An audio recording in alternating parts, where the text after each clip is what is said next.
सो current economic environment जो है वो बहुत टफ है, probably the toughest time I have seen.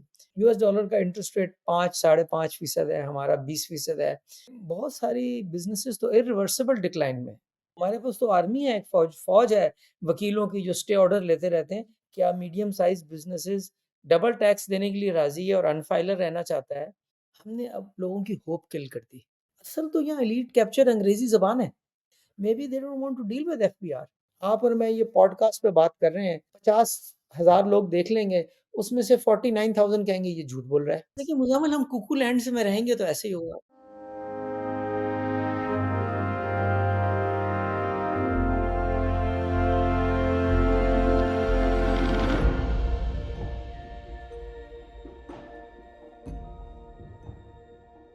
सामने ख़वातीन और हज़रात, welcome back to another episode of thought behind things. आज हमारे साथ मौजूद है एक बहुत ही खास मेहमान who is the founder and CEO of Nishat Chunian limited, which is the fourth largest textile company in Pakistan, fully vertically integrated. आपने इनका निशात लिनन भी देखा होगा, निशात जो द लिनन कंपनी है वो भी देखी होगी for home textile. They do a bunch of other stuff as well.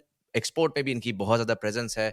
तो पहले तो इनको बुलाने का मकसद ये था कि I wanted to get an insight on कि जो आजकल का आपका बिजनेसमैन है वो इस करंट इकोनॉमी को कैसे देख रहे हैं, पर्टिकुलरली एक्सपोर्ट फोकस जिसका हमें आजकल बहुत ज़्यादा रिक्वायरमेंट है, वो इस इकोनॉमी को किस तरह देख रहे हैं, आने वाले वक्त को किस तरह प्रोजेक्ट कर रहे हैं। Plus he was also previously invested into an IPP, so he has direct experience with the IPP contracts. Pakistan में एनर्जी की इकोनॉमी किस तरह से चलती है। मोस्ट रिसेंटली उन्होंने उसको आई बिलीव सेल कर दिया है। Details, he'll tell you as well. But ये कि he does have that experience very extensively, and I'd love to know more about कि आजकल जो एनर्जी की कॉन्वर्जेशन पूरी हो रही है, उसके पीछे हकाइक एग्जैक्टली हैं क्या।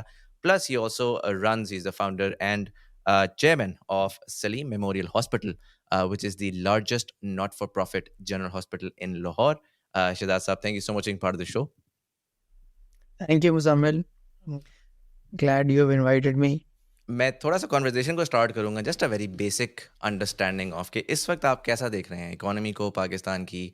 जो रीसेंट बजट आया है, आईएमएफ का जो मुआहिदा हुआ है उस पर कहा जा रहा है कि जी मुश्किल वक्त आएंगे 3-4 साल के और हमें थोड़ी बेल्ट टाइटनिंग करनी पड़ेगी। खबरें आ रही हैं कि फैसलाबाद में hundreds of factories are close down. Are they true? क्या ये फियर मंगरिंग है? As a businessman, how do you see the current economic climate in Pakistan? So current economic environment जो है वो बहुत टफ है। I mean across the board, not only for textiles, for more और less everyone. और उसके 3-4 factor हैं। I mean before I jump into exports, let me just give you a brief run down. So हमारे मुल्क में एक तो major issue ये है कि interest rates are very high. Now if you look at countries जहाँ इंटरेस्ट रेट्स हाई होते हैं, वहाँ उनकी करेंसी कॉन्स्टेंटली डिवैल्यू हो रही होती है। Pakistani currency, because it's controlled, it's not a free market economy, तो पिछले एक साल में तो तकरीबन 5% अप्रिशिएट हो गई against the US dollar. And given that with the 20%, 22% interest rates, ये कॉस्ट तो पास ऑन नहीं हो सकती। And I think in all their wisdom, whatever the government has decided और the state bank feels, so there is always a choice. आप inflation को रोकना चाहते हैं या आप बिजनेसेस को शट डाउन करना चाहते हैं। और बिजनेसेस कोई ऐसी चीज़ नहीं होते कि आज बंद हो जाएंगे तो कल दोबारा शुरू हो जाएंगे। इसकी एक कॉस्ट है, जो रीओपनिंग कॉस्ट है। फिर इससे affiliated thousands and hundreds and thousands of लोग हैं, चाहे वो एम्प्लॉयज़ की फॉर्म में है, सप्लायर्स की फॉर्म में। सो आई थिंक इस वक्त Pakistan is may be, I been working for 35 years. Probably the toughest time I have seen for businesses is probably right now. Interest cost is one of the major factors. हमारी currency जो है वो appreciate कर रही है, which makes no sense because differential जिस currency के साथ हम पैक्ड हुए हुए हैं, यूएस डॉलर का इंटरेस्ट रेट 5-5.5% है, हमारा 20% है। तो how can we remain pegged to a currency? दुनिया में जो मुल्क पैक्ड होते हैं, आप एग्जांपल्स हैं, आप यूएई में देखें तो उनकी करेंसी पैक्ड है 15-20 साल 30 साल से, बट उनका इंटरेस्ट रेट भी सेम है, 0.5% 1% का फ़र्क होता है। हांगकांग की करेंसी पिछले 25-30 साल से यूएस डॉलर से पैक्ड है, but they have the same interest rate as US dollars. हमारा 13-14% का डेल्टा है फ्यूचर रेट का, and we are not letting the currency, Pakistani rupee, depreciate for reasons because we want to control inflation, but उसकी other consequences को हम weigh नहीं कर रहे. So these are very, very difficult times. ये जो आपने बड़ा इंटरेस्टिंग बोला around devaluation, and I feel like a lot of businessman haven't talked about that enough, particularly export focus. So हमने मल्टीपल टाइम्स पाकिस्तान में देखा है कि डॉलर को पैक कर दिया जाता है और करेंसी को कंट्रोल कर दिया जाता है, और उसमें एक बूम बस्ट साइकिल्स भी कंटिन्यूअसली आते हैं, राइट. वो 60 रुपी वाला डॉलर भी हमने देखा, फिर 100 रुपी वाला भी देखा, फिर 150 रुपी वाला भी देखा, एंड एवरी टाइम यू 3-4 साल का साइकिल होता है, एंड देन इवेंचुअली एक बर्स्ट आता है और फिर वो सडनली 50-60% डिवैल्यूएशन हो जाती है 2-3 साल के अंदर.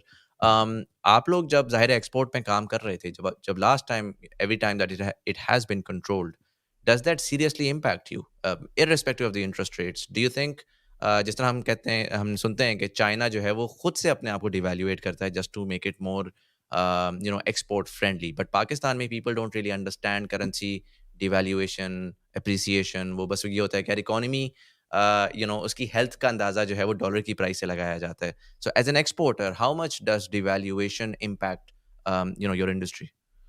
देखिए, डिवैल्यूएशन इन आइसोलेशन कोई इंपॉर्टेंट सब्जेक्ट नहीं है. अगर आज पाकिस्तान में इंटरेस्ट रेट US डॉलर का हो, मैं तो बिल्कुल कहूँगा जी आप मत करें devalue, there is no need for devaluation. But अगर हमने इंटरेस्ट रेट रखना है 20%, तो ये तो फाइनेंस 101 है. The forward rate is a differential of interest rates. It's a mathematically driven चीज. तो अगर आज फॉरवर्ड रेट तो उसी को रिफ्लेक्ट कर रहा है, ओपन मार्केट होती तो क्लियरली रिफ्लेक्ट करता, बिकॉज ओपन मार्केट नहीं है तो वो उसके आसपास घूमता रहता है. तो ये दोनों चीजें पैरेलल नहीं चल सकती. और इंटरेस्ट रेट्स का नीचे आना और डिवैल्यूएशन ना होना in the medium term may be is a desirable goal, but हम इंटरेस्ट रेट को नीचे नहीं ला रहे because for other considerations. So we can't have both, and this is actually put the businesses in a situation जो कि बहुत सारी बिजनेसेस तो इरिवर्सिबल डिक्लाइन में.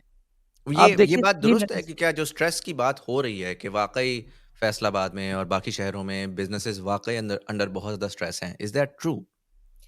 100%. आप ये देखिए कि देखिए, मैं तो अभी सिर्फ इंटरेस्ट रेट की बात की थी ना, अदर फैक्टर्स हैं.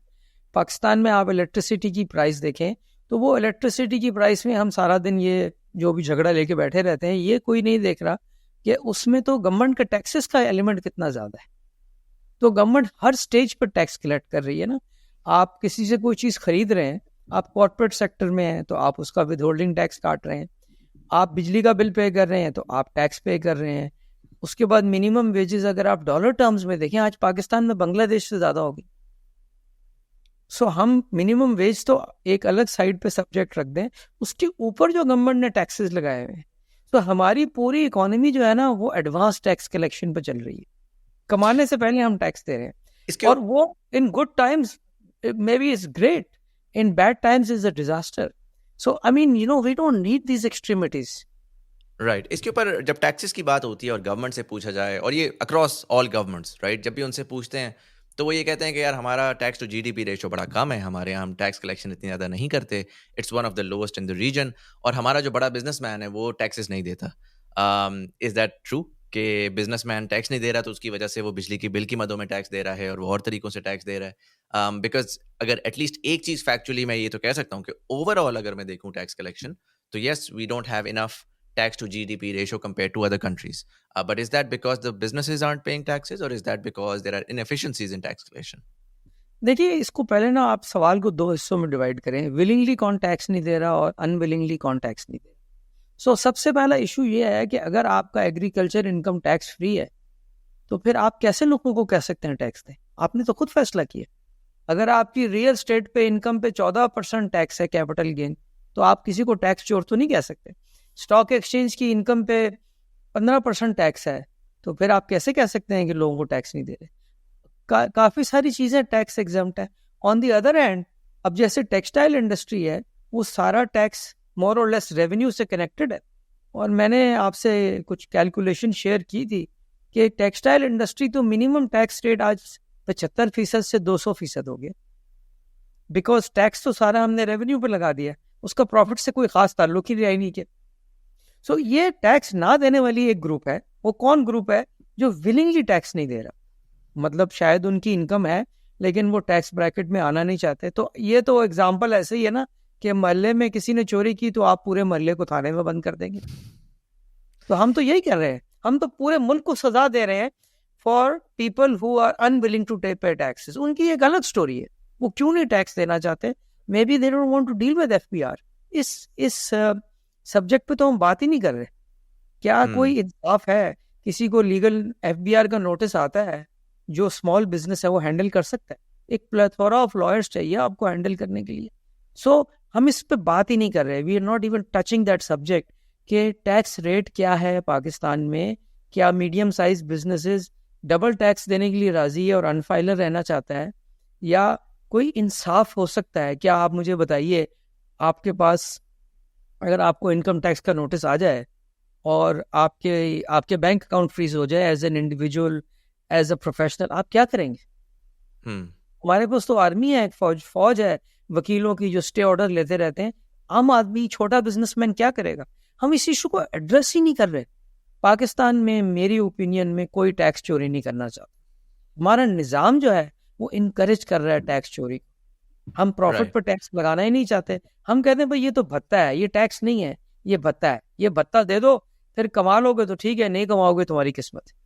पहला तो मुझे ये बताया, आपने जब टेक्सटाइल इंडस्ट्री की बात की, आपने कहा इफेक्टिव टैक्स रेट 75% से 201%, राइट? और आपने उसमें कहा कि it's a tax on revenue not on profit. That does not make a lot of sense to me, right? Because आप कह रहे हैं कि यार अगर आप एक नई चीज लगा रहे हैं, आप उसके ऊपर अभी बिजनेस बिल्ड कर रहे हैं, अभी प्रॉफिटेबिलिटी उसके ऊपर हुई नहीं है, लेकिन आप उतना ही टैक्स दे रहे हैं जितना कोई बंदा जिसका प्रॉफिट ठीक ठाक हुआ है। मतलब दुनिया में ये कहीं नहीं होता। Is that how tax is being collected right now from the exporters? Pakistan में अभी क्या हुआ, मोस्ट अमेजिंग थिंग हैपेंड कि पहले इन्होंने कहा कि एक्सपोर्टर्स जो हैं उन पे 1% टैक्स होगा full and final of your revenue. Government ने कहा नहीं जी, IMF का बहुत प्रेशर है, आप नॉर्मल टैक्स दें। उन्होंने कहा अच्छा जी, नॉर्मल टैक्स कैसे देंगे?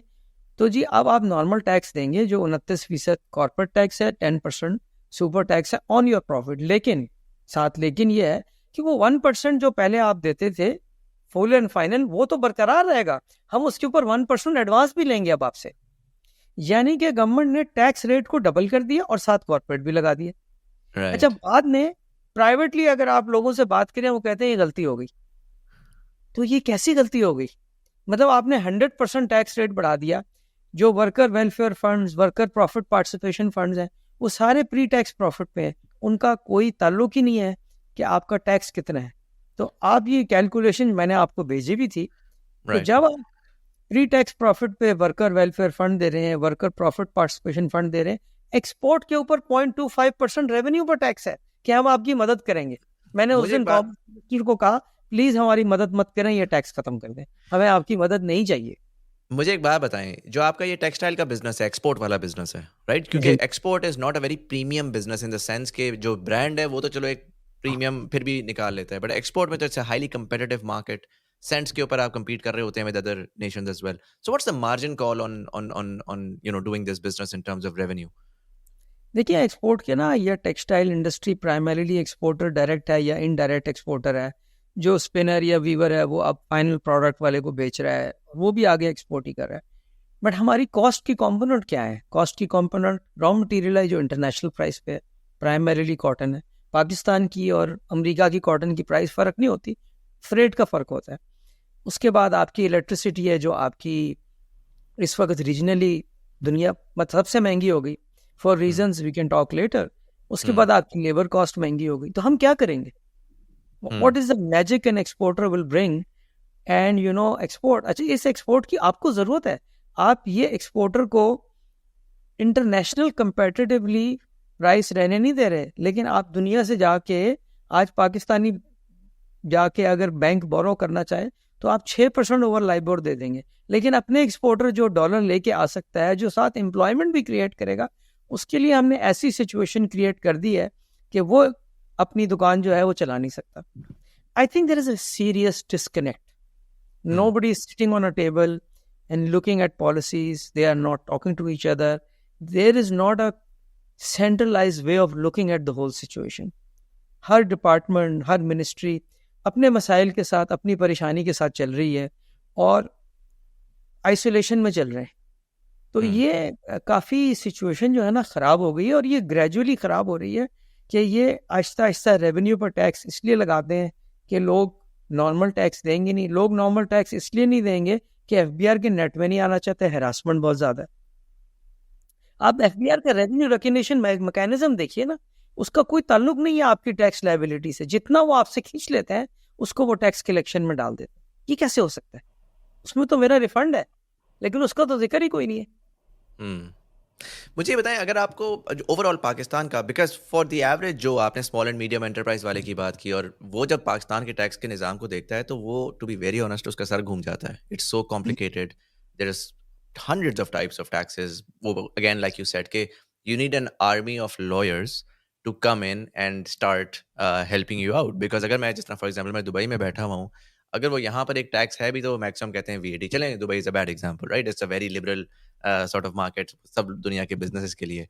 There are lot of other countries as well जहाँ पर होता है, बड़ा सिंप्लीफाइड होता है कि यार आपका बिजनेस है, उस पर ये टैक्स है जो कि आपका जनरल सेल्स टैक्स लग रहा है फेडरल या स्टेट का, और एक आपका प्रॉफिट के ऊपर टैक्स लग जाता है. पाकिस्तान में with holding, advance, this that, कौन से आप बिजनेस टाइप हैं. अगर मैं आपसे पूछूं कि जो कॉम्प्लेक्सिटी ऑफ टैक्सेशन है, जहां पर जिसमें गवर्नमेंट बेसिकली वो कर क्या रही है कि वो चूंकि एक चीज को सही नहीं कर पाती तो वो कहीं और जाके, for a lack of better word, चेपी लगाती है, फिर वो कहीं और लगाती है, and now it's become this weird Frankenstein monster. अगर मैं आपसे कहूं कि if you were to simplify tax collection in Pakistan, because the fact of the matter is कि नेट पे total amount of tax collection उतनी नहीं है जितनी होनी चाहिए. सो ऑब्वियसली उसमें ये भी आएगा कि यार शायद आपको रिटेलर्स को, या आपको रियल एस्टेट को, या एग्रीकल्चर को टैक्स करना पड़ेगा, शायद आपको अपने कस्टम्स के ऊपर जो स्मगलिंग है उसको रोकनी पड़ेगी. और उसमें उसी के साथ साथ फिर शायद कुछ जगहों के ऊपर आपको टैक्स सर्टेन जगहों पर कम करना पड़ेगा, ताकि ज़्यादा लोग जो हैं वो कंफर्टेबली आके उसके अंदर पार्टिसिपेट कर सकें, because otherwise margin call allow नहीं करती कि आप वो टैक्स भी पे कर सकें और आप बिजनेस में रहें. How would you reform the taxation structures in Pakistan? देखिए, मैं आपको एक फनी स्टोरी बताऊं। रशिया में जब ये पुतिन साहब आए थे तो उस वक्त उन्होंने टैक्स कलेक्ट नहीं होता था, उन्होंने टैक्स रेट्स 15% कर दिए, उनकी कलेक्शन 300% बढ़ गई. तो ये कितने परसेंट से 15% किया? मतलब पहले कितना था और उन्होंने कितना किया? मेरा ख्याल है कोई 30s में था. उन्होंने राइट. ड्रामेटिक रिडक्शन की. आप ये दुबई देख लीजिए, आप सिंगापुर देख लीजिए, हांगकांग देख लीजिए. दीज आर कंट्रीज 15-20% जो है वहाँ टैक्स रेट होता है. हम जब इसकी बात करते हैं या आईएमएफ बीच में आ जाता है, या हम कहते हैं जी कि हमारा ये प्रॉब्लम है. मैं तो इस सब्जेक्ट पे बहुत डिटेल डिस्कशन कर चुका हूँ. I have been in meetings with the government, I have been very vocal about it. What is the problem? The problem is कि आपके पास पैसा नहीं है अगर आपने ये डेयरिंग स्टेप लेना है. लेकिन देखें, अगर आपने ये डेयरिंग स्टेप लेना है, आपको एफबीआर को रिफॉर्म करना पड़ेगा, आपको इंसाफ करना पड़ेगा. ये वन वे नहीं है ट्रैफिक टैक्स चोरी की, ये टू वे है. आज अगर एफबीआर में ऐसे लोग होंगे जो कि आपके साथ ज्यादती कर रहे हैं और आपकी कुछ सुन सकता है without me knowing the prime minister, तो ये सिस्टम चलेगा, अदरवाइज नहीं चलेगा. If I can get access to justice, it's meaningless. It has to be for the masses. So Pakistan में टैक्स रेट को आपको घटाना पड़ेगा. पाकिस्तान में आपको across the board same tax लगाना पड़ेगा. इससे क्या फर्क पड़ता है आपकी एग्रीकल्चर इनकम है, या टेक्सटाइल इंडस्ट्री से इनकम है, या एक्सपोर्ट से इनकम है? मैं तो कहता हूँ सब पे बराबर टैक्स लगा दें. एक कॉर्पोरेट टैक्स लगा दें, एक टैक्स लगा दें ऑन वैल्यू एडेड या जनरल, जिस तरह का होता है. सैलरी बिजनेस पे लगा दें. आप सिंप्लीफाई कर दें. उसके बाद आपके पास पैसा नहीं है, आप मजबूर हैं, आप 2 साल के लिए पीएसडीपी बंद कर दें. कोई डेवलपमेंट प्रोजेक्ट मत करें, आप अपना सिस्टम ठीक करें. In the long run this is the only way it can work. हमारी इकोनॉमी का साइज इतना छोटा है कि इसको डबल ट्रिपल करना भी कोई मुश्किल काम नहीं है, लेकिन हम उस तरफ जाने को तैयार नहीं है. हम कोई ना कोई वजह ढूंढ लेते हैं. इसका माइंडसेट से बहुत बड़ा ताल्लुक है मुजम्मिल. पाकिस्तान में एक जनरल बिलीव है हर आदमी की कि दूसरा चोर है. आप किसी महफिल में चले जाएंगे ना, वहाँ टेक्सटाइल वाले बैठे हैं, वो कहते हैं एग्रीकल्चर वाले चोर हैं. आप एग्रीकल्चर की महफिल में चले जाएं, वो कहते हैं ये टेक्सटाइल वालों के पास बहुत बड़ी गाड़ियां हैं, ये चोर हैं. आप फौजियों की महफिल में चले जाएं, वो कहते हैं सिविलियन चोर हैं. आप सिविलियन की महफिल में चले जाएं, वो कहते हैं फौजी करप्ट है. हर आदमी दूसरे पे इल्जाम लगा रहा है. कोई बचा ही नहीं है इसके सोसाइटी के अंदर. किस चक्कर में फंस गए हम लोग? जो इसमें एफबीआर की आपने रेफर्मेशन की बात की, अगेन जो आपने last sort of morbid picture paint की है, उसमें तो हर एस्पेक्ट कोई रिफॉर्म होना है, बट you can understand क्यों नहीं हो रहा, because everybody is out to get their own small piece of the pie because they're too scared to sit down together and reform. But पिछली गवर्नमेंट में हमने देखा जी, शबर जैदी साहब आए, बड़े फैन फेयर के साथ आए. इस गवर्नमेंट ने भी बड़ी दफा अनाउंस किया कि जी अब हम जो है वो एफबीआर को रिफॉर्म करेंगे. दरमियान में एक केयर टेकर गवर्नमेंट आई जो कि सीमिंगली बहुत अथॉरिटी के साथ आई थी। उसमें if I am not wrong Shamshad Akhtar साहिबा थीं जो कि एफबीआर को लीड कर रही थी रिफॉर्म्स को। समहाउ पॉलिटिकल क्लास भी नहीं कर पाती, ब्यूरोक्रेटिक क्लास भी नहीं कर पाती। जिन जिन लोगों का कहा जाता है कि ये पाकिस्तान में बहुत ज़्यादा पावर कमांड करते हैं, वो एफबीआर के मामले पे जो है ना, मतलब हम हर किस्म का माफिया बना देते हैं। हम शुगर माफिया हमने बनाया हुआ है, रियल एस्टेट माफिया बनाया हुआ है, but FBR seems to be untouchable कि उसको कोई they can't even begin to try to reform it. What's stopping? Because I mean, you're an industrialist. You're sitting here and you're saying, listen, just reform the FBR. Let's sit together and figure it out. I'm sure there are other businessmen जो कि same चीज़ एको कर रहे हैं. Is it because pressure groups हैं कि जी retailers जो हैं वो प्रेशर डालते हैं और वो बिजनेस वो रिफॉर्म नहीं करवाना चाहते, या कोई और लोग हैं जो कि टैक्स चोरी कर रहे हैं, स्मगलर्स हैं जो रोकते हैं? Where do you think it's coming from कि इसकी रिफॉर्म्स नहीं हो पाते? मेरा ये ख्याल है कि जो भी लोग वहां जाते हैं ना, you need hardcore professionals, you don't need people जो कि कह जी मैं 4 महीने के लिए मुल्क की खिदमत करने चला जाऊंगा। ये सब नोशंस बेकार हैं।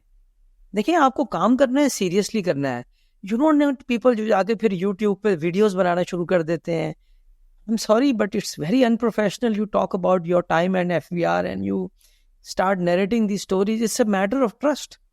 अगर कुछ हुआ या नहीं हुआ, पब्लिसिटी और इस काम के लिए तो आप नहीं कर सकते ये काम। देखिए, देयर आर गुड एग्जांपल्स। एक अब्दुल्ला यूसुफ साहब थे, मेरे ख्याल है शौकत अजीज साहब के ज़माने में थे। He was a chartered accountant, he was not somebody who was flamboyant. उन्होंने काफ़ी अच्छा काम किया। और भी लोग होंगे, मेरा इतना वास्ता नहीं पड़ता लोगों से। एफबीआर में बहुत अच्छे लोग हैं, बट ऊपर से डायरेक्शन चाहिए कि भाई आप लोगों को चोर मत समझें, हैव अ पॉजिटिव एटीट्यूड। हम आपको सपोर्ट करेंगे, हम आपको टाइम देंगे, आप चीज़ों को रिफॉर्म करें। पाकिस्तान की ब्यूरोक्रेसी में बड़े पढ़े लिखे लोग जाते हैं। इतना आसान नहीं है ब्यूरोक्रेट बनना या इस ग्रेड में जाना, बड़ा एक रिग्रेस प्रोसेस है। But we have to pick the right people जिनका थोड़ा सा ना नाराजगी कम है। ये जो माशरे में हर आदमी इतना नाराज बैठा है और लड़ने के लिए तैयार है, इनको थोड़ा सा कहें भाई आप हौसला करें, किसी ऐसे को ले आए जो जरा कम नाराज हो। Because if you start with a negative mind set, ये मसला हल नहीं हो। थोड़ा सा ना बिलीफ चाहिए कि ये हो जाएगा। मैं बड़ा पॉजिटिव हूँ कि ये मुश्किल नहीं है, बहुत आसान काम है। I don't think it's very difficult job. बस थोड़ा सा लोग चाहिए, भरोसा चाहिए, भरोसा। Make sense. आपने मल्टीपल टाइम्स मेंशन किया, आपने कहा कि लोग कहते हैं कि ये चोर है, कोई और चोर है। हर बंदा एक दूसरे को चोरी का इल्ज़ाम लगाता है, और इसके ऊपर एक मैंने किताब भी पढ़ी थी। बट जनरली जो मैंने पाकिस्तानियों को देखा है कि Pakistanis have a poor relationship with money. So they are very confused. वो पैसा कमाना भी चाहते हैं, वो अमीर होना भी चाहते हैं। वो ख्वाब देखते हैं कि पाकिस्तान एक दिन अमीर मुल्क होगा, लेकिन सडनली जब वो एक अमीर आदमी को देखते हैं तो वो सडनली कहते हैं कि यार ये एलीट है। और and for good reason often times as well, because पाकिस्तानियों का जो मैस मार्केट पाकिस्तानी है उसके हालात अनफॉर्चुनेटली बेहतर हो ही नहीं पाते, तो वो फिर उसने अपना एग्रेशन कहीं ना कहीं निकालना है। लेकिन उस एग्रेशन के दरमियान में, मतलब अगर हम कह रहे हैं कि हर अमीर आदमी करप्ट है या हर अमीर आदमी जो है वो गलत है कि वो अमीर है या वो एलीट है और वो बुरी चीज़ होता है, तो फिर पाकिस्तान में वेल्थ कौन जनरेट करेगा? What I want to understand is के why do you think कि Pakistanis at large have this phenomena, like have this problem? Is it because वो जो सोशलिस्ट लहर हमारी 70s की आई थी, उसने कोई हमारे डीएनए में चीज़ बिल्ड कर दी, जो हमने उस टाइम के ऊपर वो 22 फैमिलियों के खिलाफ हमने एक नैरेटिव बनाया, वो आज तक चला आ रहा है? क्या वजह है कि to be very honest, globally अगर आप जाएं ना, तो जो आपका अमीर है, नॉट जस्ट अमीर एक्चुअली, ग्लोबली आप जाएं तो जो आपका प्रॉब्लम सॉल्वर है, जो आपका एंटरप्रेन्योर है, जो आपका बिजनेसमैन है, वो बड़ा थॉट लीडर होता है। People aspire to be like that person, right? Pakistan का यूनिवर्सिटी ग्रेजुएट कहता है मैं बड़े होके बिल गेट्स बनूंगा, या मैं बड़े होके जो है वो इलॉन मस्क बनूंगा। तो मेरा हमेशा उनसे सवाल होता है कि यार बड़े होके आपने वो मियां मंशा क्यों नहीं बनना, या आपने बाबर अली क्यों नहीं बनना, right? Like these are stories that are more contextually closer to your own society, but somehow the minute you think someone local, you have this weird imagery of them being corrupt. Again, aesthetic इसमें मैं ये डाल रहा हूँ, आई am sure बहुत सारे लोग corrupt होंगे, मैं उनकी बात नहीं कर रहा। मेरा क्वेश्चन ये है कि यार हर बंदा करप्ट नहीं हो सकता, right? Like you don't even check, verify, identify, और आप उसके ऊपर वो इल्जाम लगा देते हैं। Why do you think that relationship with money has been poor for most of Pakistanis? देखिए, इस नेगेटिविटी की जो सबसे बड़े वजह है ना, वो होप है। हमने अब लोगों की होप किल कर दी, उम्मीद खत्म कर दी। अमेरिका में ना लोगों को उम्मीद होती है, उनको नजर आता है कि एक कॉमन आदमी के चांस है, मेहनत कर लेगा, अच्छी यूनिवर्सिटी में चला जाएगा। हमने बहुत सारे अजीब अजीब काम किए। मैं आप जो एलीट कैप्चर की बात कर रहे हैं, असल तो यहाँ एलीट कैप्चर अंग्रेजी जबान है, सबसे बड़ा एलीट कैप्चर ही है। आपको अंग्रेजी नहीं आती तो आपको पाकिस्तानी यूनिवर्सिटी में दाखिला नहीं मिल सकता। अरे भाई, इतनी अंग्रेजी आपको आती है कि आप पढ़ सकते हैं, लेकिन आपको नहीं मिलेगा। आप जी मैट का इम्तहान ले रहे हैं, आप लोगों से, एक आदमी बहावलपुर से आएगा, विहाड़ी से आएगा, इंटीरियर सिंध से आएगा, वो मैथमेटिकल जीनियस भी होगा ना, मगर उसको अंग्रेजी नहीं आती होगी तो उसका दाखिला ही नहीं होगा। यही तो असल एलीट कैप्चर है। हम बोल रहे हैं ये कौन लोग हैं जिनको अंग्रेजी आती है? ये 10% अवाम है इस मुल्क, 5% अवाम है। हम आपस में खेल रहे हैं। आप HSN कॉलेज के ग्रेजुएट देख लीजिए, कराची ग्रामर स्कूल कराची में मल्टीनेशनल कंपनीज में 80% लोग कराची ग्रामर में पढ़े हो। पार्लियामेंट में 70% लोग HSN कॉलेज लाहौर के पढ़े। अब वहां दाखिला ही नहीं हो सकता किसी का। ये पूरा एक एलीट कैप्चर है। मैं लम्स में जब एडमिशन हुआ मेरा, it's a very funny story, and I had a very bad score in English, very high score in mathematics. तो मेरा दाखिला हो गया। उस जमाने में कोई लम्स में अप्लाई नहीं करता था। I was in the second batch, दाखिला हो गया। मैं पहले क्वार्टर के बाद डीन्स ऑनर लिस्ट पे हूँ। उसके बाद किसी जीनियस को ख्याल आया कि इंग्लिश लैंग्वेज का टेस्ट होना चाहिए। मैं फेल हो गई। अब मुझे डीन बुला रहा है कि यार तुम तो फेल हो गए। मैं कहा मैं तो डीन्स ऑनर लिस्ट पे हूँ, मैं कैसे फेल हो गया? जो आप मुझे पढ़ा रहे हैं उसमें तो मैं डीन्स ऑनर लिस्ट पे हूँ, लेकिन आपने मुझे ये एक खातून को बुलाया है और उनको कहा है जनाब अंग्रेजी का टेस्ट लें, और उनकी जो भी ग्रामर वैमर उन्होंने पूछी है, मैं फेल हो गया। आप इमेजिन करें, आज मेरा लम्स में दाखिला नहीं हो सकता, and I graduated 3rd in my class, but आज मेरा दाखिला नहीं हो सकता क्योंकि वो कमबख्त जीमैट जो है उसमें आधे % 50% नंबर तो अंग्रेजी के हैं। हमें नहीं आएगी तो क्या फर्क पड़ेगा, हमारा काम चल रहा है। And with this bloody chat GPT, who needs English now? मगर हम चेंज करने को तैयार ही नहीं है। हम लोगों को, हमने ये कंपटीशन से निकाल दिया, होप खत्म कर दी, इसलिए ये नेगेटिविटी है। आप लोगों को थोड़ा सा चांस दें, उनकी मेहनत पे, उनकी लॉजिक की स्किल्स पे, तो आवाम का मोमेंटम चेंज होगा। सबसे इंपॉर्टेंट चीज़ है, पब्लिक स्कूल्स को रिफॉर्म करना पड़ेगा। अफोर्ड ही नहीं कर सकता एक मिडिल क्लास आदमी बीकन हाउस में अपने बच्चे को भेजना। तो हम एजुकेशन को ठीक करें तो मुकाबला बहुत बड़ा हो जाएगा। जब बड़ा होगा लोग ज़्यादा आएंगे, मुकाबला अच्छा होगा, बाहर भी जाएंगे, यहाँ भी पढ़ेंगे। बट देन उसमें देखें, मसला उसमें ये आ जाता है ना कि on a grass root level I fundamentally agree कि यार एजुकेशन बेहतर करें, ऑटोमेटिकली क्रिटिकल थिंकिंग बेहतर होगी, अपॉर्चुनिटी बेहतर होगी। बट यहाँ पर again it's not just the education, क्योंकि वो बच्चा जब अगर अच्छी एजुकेशन लेकर आ भी जाता है तो the cards are stacked against him. उसके पास जब निज़ाम आपका कनेक्शंस पे चल रहा है, जब निज़ाम के अंदर आपने जिस तरीके से कहा कि probably the word that I'll use is जब lack of justice हो ना on every level, चाहे वो थाना कचहरी के लेवल के ऊपर हो, चाहे वो आपके बिजनेस डीलिंग्स पे हो, चाहे आप एक आम आदमी छोटे शहर से उठ के लाहौर शहर में आता है, उसको हर पॉइंट पे टेंशन होती है। उसने कोई चीज़ किराए पे ली है तो वहाँ पर एक प्रॉब्लम क्रिएट हो सकती है, उसने किसी से कुछ खरीदा है, कहीं पे कोई 2 नंबरी हो गई है, कहीं पे बिजनेस डीलिंग में कोई मसला हो गया है, तो there is no protection for him, because court तो वो जा नहीं सकता। वो तो जाएगा तो 20 साल बैठा रहेगा और उसके ऊपर वो सारा जो पैसा थोड़ा बहुत है वो भी उड़ा देगा। So there is a certain level of lack of justice, and just अगर मैं exclusively economics और business की बात करूँ तो even उसके अंदर जो है, you don't have arbitration properly, you're not protected by anyone, you're literally on your own। और उसमें जाहिर है कि when you're on your own तो it's a law of the jungle, it's survival of the fittest। तो उसके अंदर जिसकी पावर है फिर वो automatically वही हमेशा have a higher chance of success। And then again जब बिजनेस क्लाइमेट की हम बात करते हैं तो हम इंक्रीजिंगली पाकिस्तान में देखते हैं क्लोज्ड ऑफ इकोनॉमी, जिसमें वो रेंट सीकिंग इकोनॉमी का वो आता है कि you got like this certain elite जो कि शुगर के लाइसेंसेस लेके बैठे हुए हैं, या वो बाकी आजकल बड़ा उसके ऊपर आ रहा है कि IPPs भी उन्होंने लिए हुए हैं, बाकी भी सारी चीज़ें ली हुई हैं, वो रिसोर्सेज एक्सट्रैक्ट कर रहे हैं, बाकी सारे के सारों के लिए जो है ना अकाउंटिंग ही नहीं पूरी हो रही कि जिसके अंदर वो एक वाइबल बिजनेस भी रन कर सकते हैं। देखिए, ये नैरेटिव तो बहुत प्रिवेलेंट है ना। मैं तो सिर्फ ये कहता हूँ कि आप तालीम से शुरू कर दें, बाकी मसले भी हल करने पड़ेंगे। Nobody is denying these problems are existing, मगर आप लोगों को ना फाइटिंग चांस ही नहीं दे रहे। आज मैं एक कंपनी चलाता हूँ, आई कांट फाइंड, तालीम का निज़ाम इतना ख़राब है कि आपके ये 8-10 इदारों के अलावा आप कहीं से हायर नहीं कर सकते, तो पूल ही छोटा हो गया। तो आप तालीम का निज़ाम ठीक करेंगे ना 10-15 साल में, 5-7 साल में, देखिए, मैंने मियाँ नवाज शरीफ साहब को एक दफ़ा एक प्रेजेंटेशन की, बड़ी पुरानी बात है, 10-12 साल। मैंने कहा मियाँ साहब ये 6 लोग हैं, एक हार्वर्ड बिजनेस स्कूल के डीन है, एक पेप्सिको की चेयरपर्सन है, एक गोल्डमैन सैक्स के एमडी हैं, अब मुझे याद नहीं है, 10-12 साल पुरानी बात है, और भी 6 लोग थे। मैंने कहा इनमें कॉमन चीज़ क्या है कि ये इंडियन नहीं है, ये कॉमन नहीं है। कॉमन चीज़ ये है कि सब इंडिया के पढ़े थे। They all had their up to a graduate degree in India. आज आप देखिए, गूगल का चेयरमैन इंडियन, माइक्रोसॉफ्ट इंडियन, अच्छा पेप्सी कोला की चेयरपर्सन पहले इंडियन थी, कहीं हार्वर्ड का डीन इंडियन है। देखिए ये हम हमारे लोगों में क्या सेम डीएनए, कोई प्रॉब्लम नहीं। यही पंजाबी है, यही मेमन है, सब लोग यही हैं जो इंडिया में भी हैं।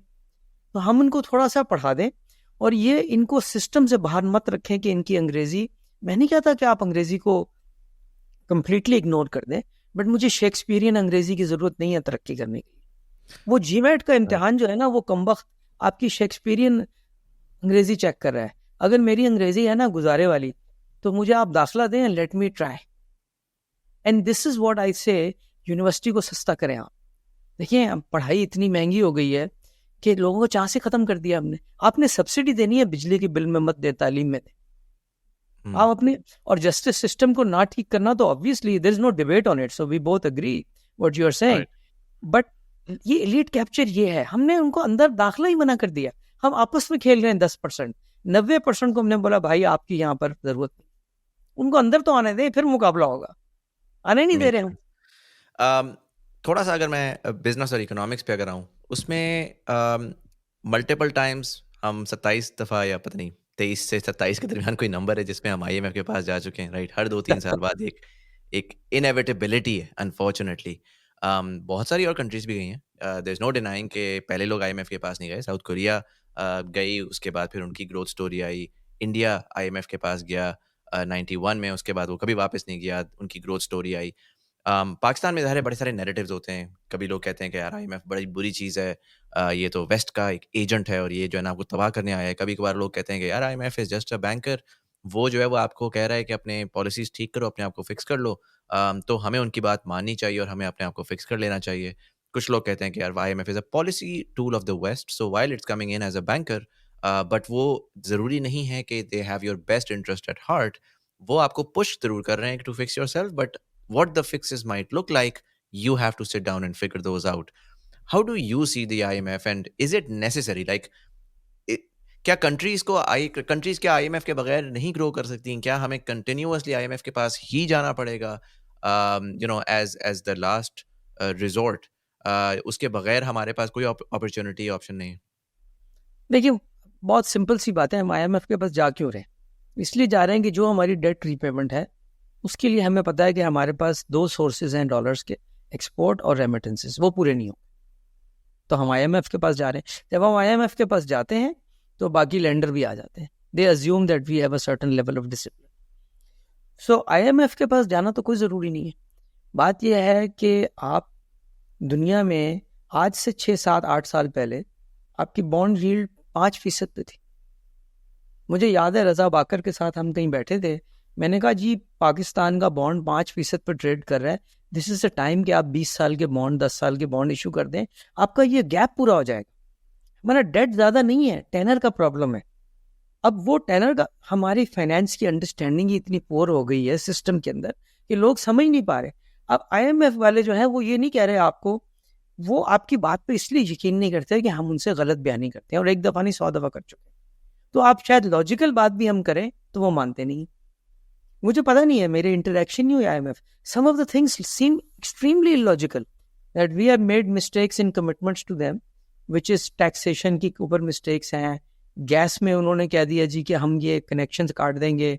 जब मैं मिनिस्टरों से बात करता हूँ कि भाई क्यों काट देंगे, कहते हैं जब आर्ग्यूमेंट खत्म हो जाता है तो कहते हैं हमने IMF को लिख के दिया हुआ है, पिछली हुकूमत ने लिख के दिया हुआ है, उससे पिछली ने लिख के दिया हुआ है। तो ये क्या प्रॉब्लम है? अच्छा, क्या हो जाएगा? लेट्स सपोज हम IMF के पास नहीं जाएंगे and we go tomorrow, we freeze our PSDP, we reduce it, we reduce our taxes, we fix our justice system and we still don't have the money. क्या होगा? हम जाएंगे लेंडर के पास, हम कहेंगे भाई हमारे पास पैसा नहीं है, हमें रिस्ट्रक्चर कर दो। हम कैलकुलेटेड डिफॉल्ट करेंगे, हम स्ट्रक्चर्ड डिफॉल्ट करेंगे। तो दुनिया में हर मुल्क ने किया, जर्मनी ने डिफॉल्ट किया है सेकेंड वर्ल्ड वॉर के बाद, अर्जेंटीना 6 दफा कर चुका है, ब्राजील कर चुका है, भी कर लेंगे. मतलब if the cost is to kill the entire industry of Pakistan, not reduce interest rates, might as well negotiate tough with them. लेकिन हमारी तो उस लेवल की कैपेबिलिटी नहीं है कि हम बात भी कर सकें उनसे, और हम इतने डरे हुए हैं कि शायद पता नहीं क्या हो जाएगा. मतलब हम आज चीजें इंपोर्ट कर रहे हैं, अननेसेसरी चीजें इंपोर्ट कर रहे हैं. टाइटन करेंगे अपनी बेल्ट थोड़ी सी. We have to fix this economy. इन्हीं के चक्कर में बैठे रहे और यही करते रहे और अपना काम भी ठीक ना किया, तो फिर ये 25 करोड़ आदमी तो हमारा गला पकड़ेगा. अच्छा, इसमें गवर्नमेंट तो ये कहती है जी, वो तो ऐसे डराती है कि जी रीस्ट्रक्चरिंग, डिफॉल्ट, तौबा तौबा अस्तगफिरुल्लाह, वो तो तबाही मच जाएगी, सब तबाह हो जाएगा. हालांकि हमने रिसेंटली देखा श्रीलंका भी डिफॉल्ट किया या रीस्ट्रक्चर किया उसने अपने आप को, अगेन कुल्लू सवा सवा.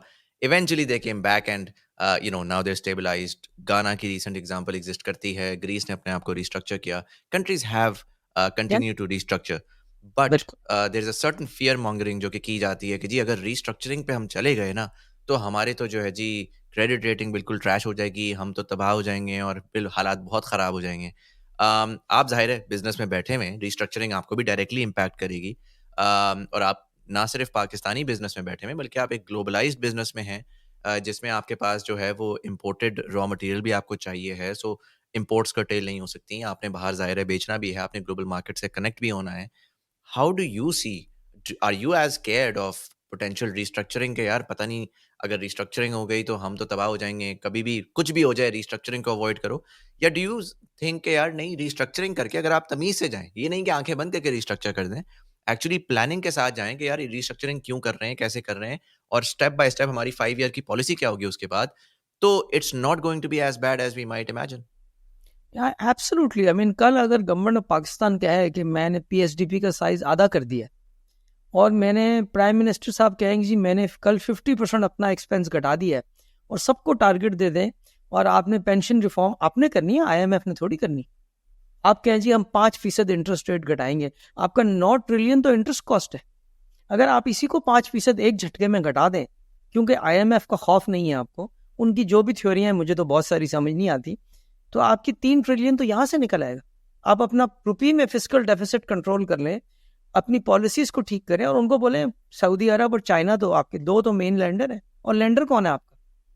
वो बॉन्ड तो हार्डली $1-2 बिलियन होगा जिसके सर पे हम टेंशन लेके बैठे हुए. आपका मेन लेंडर चाइना और सऊदी अरब, उनके साथ आप अपनी रिलेशनशिप्स, बातचीत, प्लान बनाइए. We need a master plan. IMF is not going to give us a master plan. IMF अगर वो ये कह रहे हैं, मेरी देखिए उनसे कोई मीटिंग नहीं हुई, अगर वो ये कह रहे हैं कि इस सारी पॉलिसी से इफेक्टिव टैक्स रेट बिजनेस का 70 या 100% हो जाए, तो इससे तो बेहतर है हम उनकी बात ना माने. अगर वो कहते हैं भाई 18-19% से आपने इंटरेस्ट रेट कम नहीं करना और साथ डिवैल्यू भी नहीं करना, मुझे तो इस बात की लॉजिक समझ में नहीं आती. What is the fear? अगर फियर ये है कि बिजनेसेस और मुल्क तबाह होगा, वो तो हो ही रहा है. मुझे थोड़ा सा डेट के बारे में बताइएगा, रीस्ट्रक्चरिंग के बारे में. आपने टेन्योर की बात की थोड़ी देर पहले, और उसमें मेरी अंडरस्टैंडिंग जो है, please correct me if I am wrong, but मेरी अंडरस्टैंडिंग ये है कि हमारा ओवरऑल डेट इतना ज़्यादा नहीं है. जो डेट टू जीडीपी जिस तरह पूरी दुनिया का कंसिडर होता है, देखा जाता है, तो हमारा डेट का कंपोनेंट इतना ज़्यादा नहीं है. हमारा मसला ये हुआ कि कोविड के कुछ सालों में दरमियान में हमने जो है वो कुछ डेट रिलीफ ली हुई थी, जो कि एकदम से अब मेच्योर हो रही है. उससे पहले हमने आईपीपी के मुआहिदे किए हुए थे, जो कि अब अगेन एकदम से सारा मेच्योर हुआ, और वो बहुत थोड़े अरसे के अंदर हमें रिटर्न करना है. अगर हम उसी को रीस्ट्रक्चर करें, जिसका मतलब माय अंडरस्टैंडिंग इज ये होगा कि 10 साल में जो आपने रीपेमेंट करनी है वो आप 30 साल में ले जाएंगे, तो आपकी जो किस्त है साल की, वो छोटी हो जाएगी, विच इज समथिंग जो कि आप मैनेज कर सकते हैं. ऐसा ही है. देखिए ये तो पाकिस्तान में ना, ये इस सब्जेक्ट पे तो कोई डिस्कशन ही नहीं है. आप मुझे कोई न्यूज़पेपर, कोई कॉलमनिस्ट, कोई एडिटोरियल दिखा दें टेनर के ऊपर बात कर रहा हूँ. ये यूनाइटेड स्टेट्स और जापान का, मेरे ख्याल में डेट टू जीडीपी जापान का पाकिस्तान से ज्यादा होगा. असल तो इशू क्रेडिबिलिटी का है. अगर आपकी क्रेडिबिलिटी है, यू हैव अ प्लान.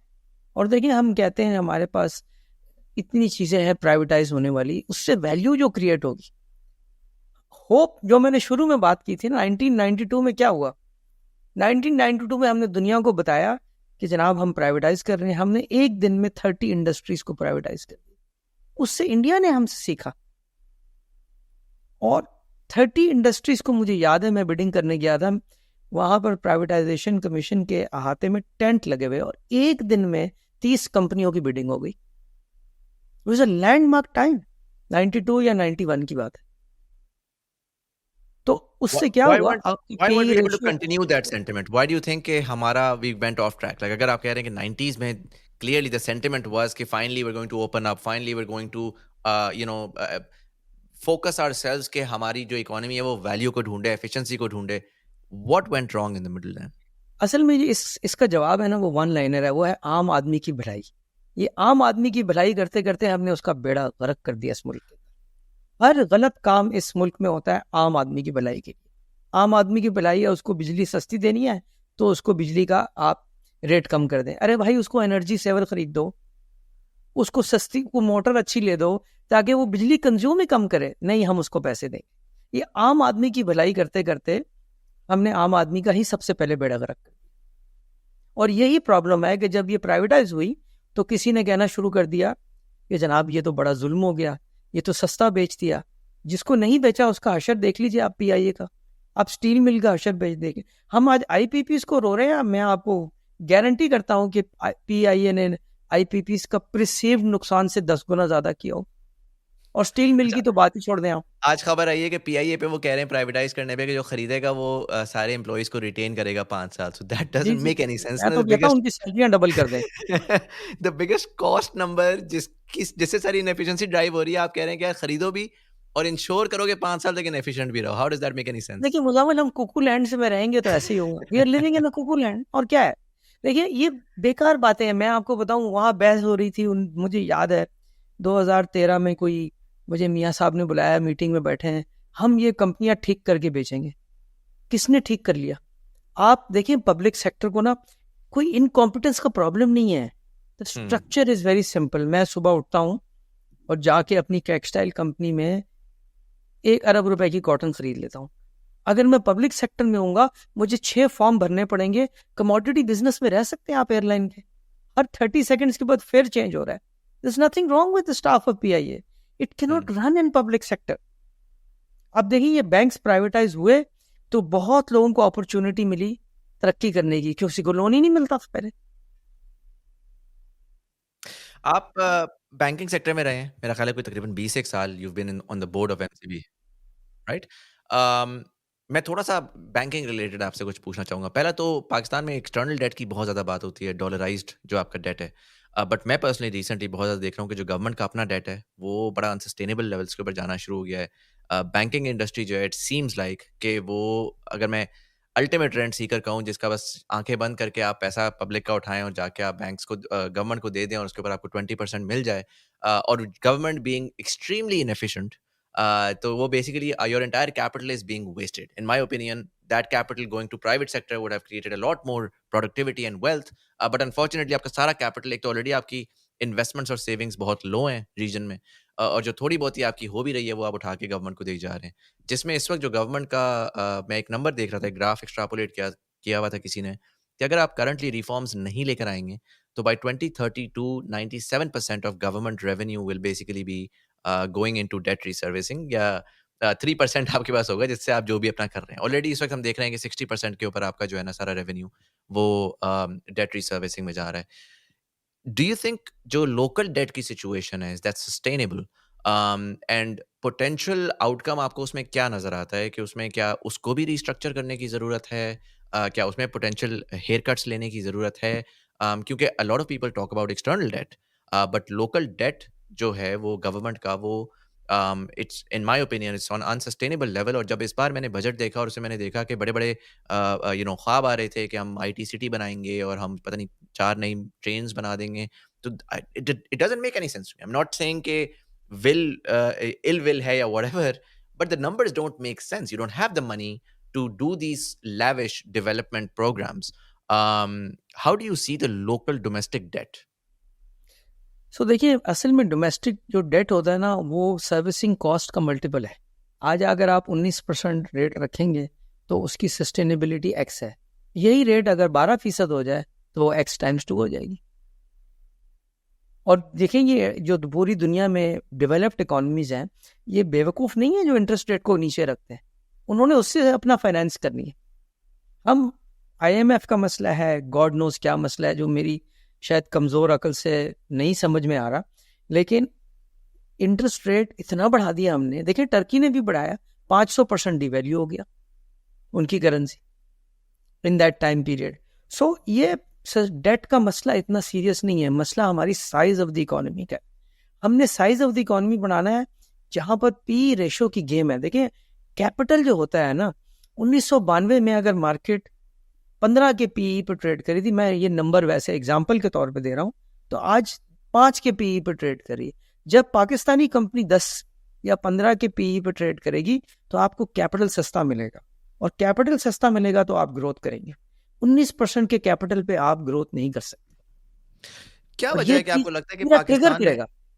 आपको क्या लगता है कि क्या वजह है कि पाकिस्तान में नॉर्मली हमारे यहाँ वो एपेटाइट नहीं बनी for for people, for ordinary average individuals to be investing into companies, investing into the stock market, saving, जो अगेन ओवरऑल हम सेविंग्स या इन्वेस्टमेंट का रेट देखें वो भी कम है, बट जनरली हमारी स्टॉक मार्केट में मैं देख रहा था, मेरा ख्याल है 3 मैक्सिमम 3.5 लाख लोग इन्वेस्टेड हैं. अगर यही हम बांग्लादेश में जाएं तो वहाँ पे 30-35 लाख लोग इन्वेस्टेड हैं. इंडिया में चले जाएं तो the number is mind boggling. And you know ये आम आदमी है जो कि 50-60-70 लाख रुपया इकट्ठा करता है और उसको जाके किसी यूजलेस रेस्टोरेंट बिजनेस में या कोई टी शर्ट की छोटा स्मॉल बिजनेस बना के उसको फेल करके आगे निकल जाता है. So your capital is basically constantly being recycled into these small and medium enterprises that are doomed to fail. उसकी एवज अगर हम जाएं और जाके अपनी सक्सेसफुल कंपनीज को के अंदर इन्वेस्ट करें to scale them and everybody wins, वो चीज हम क्यों नहीं कर पाए पाकिस्तान के अंदर? I think businesses are inherently not very profitable because of the multi-layered taxation. तो लोग इसलिए भी इन्वेस्ट नहीं कर रहे कि उसमें रिटर्न नहीं है. दूसरी बात है, अगर आपका 19% बैंक दे रहा है तो आप क्यों जाके किसी कंपनी में इन्वेस्ट करें और रिस्क लेंगे. देखिए ना, your equity has to yield more than your debt. So अगर डेट ही 19 पे है तो आपको इक्विटी में तो 25% रिटर्न चाहिए. वो 25% रिटर्न किस बिजनेस में आएगा? तो आप बीच में से डिनोमिनेटर को घटाइए तो मसला हल होगा. दूसरी बात यह है कि जो हमारी ओवरसाइट एजेंसीज है ना, देखिए ये बहुत बिग ब्रदर एटीट्यूड है. अगर आप देखिए ना, डेवलपिंग मुल्कों में हमारा SCCP, हमारा स्टेट बैंक बहुत बेहतर है लेट्स से फ्रॉम बांग्लादेश, लेकिन मैं ये समझता हूँ ओवर रेगुलेशन हो गई है. रेगुलेशन आ रही है कि आप जनाब ये फॉर्म भर दें, वो कर दें, जितनी रिक्वायरमेंट्स हैं वो इतनी कॉस्ट बढ़ गई है कि स्मॉल बिजनेस के लिए तो वाइबल ही नहीं रहा. तो हमने उनके लिए काम आसान करना है, मुश्किल नहीं करना. ये समझ जब आएगी जब गवर्नमेंट को सिर्फ एक चीज समझ आ जाए कि हमने अपना साइज घटाना है, फुटप्रिंट घटाना है, मार्केट फोर्सेस को कुछ करने दो, और रिजल्ट 2 महीने में नहीं आएगा Muzammil. It will take years. We have to believe in it. They don't believe in it. आपका जो थीसिस है कि इंटरेस्ट रेट को गिराएं ऑटोमेटिकली कैपिटल जो है वो will start moving towards the private enterprise, इसमें जो एक प्रॉब्लम है वो ये कि जब भी इंटरेस्ट रेट आपने नीचे करके रखा है थोड़ा सा, तो मार्केट ओवरहीट होती है और आपका इंपोर्ट बढ़ जाती है, एक्सपोर्ट नहीं बढ़ पाती. And so I want to understand, खासकर हमारी जो गोल्ड स्टैंडर्ड जो जिस इंडस्ट्री को हम हमेशा देखते हैं कि यार please give us some solution, please give us some growth, जो हमारी टेक्सटाइल इंडस्ट्री है, स्टैग्नेंट रही है for a good part of the last 15 years. दरमियान में हमने सुना जब लोड शेडिंग और टेररिज्म के मसाइल थे कि lot of Pakistani textile industrialists actually went down to Bangladesh और वहाँ पे तो उन्होंने सेटअप कर लिया, वो और जगहों पे रिलोकेट हो गए. हमारी एक्सपोर्ट्स नहीं बढ़ पाई. दरमियान में 2-3 साल हुआ कि अच्छा यार ठीक है, वो शायद 27 से 30 पे चली गई, या 2-3 up and down overall Pakistan की एक्सपोर्ट्स में हुआ, बट द मिनट वो थोड़ा सा ऊपर जाता है वो वापस नीचे चला जाता है.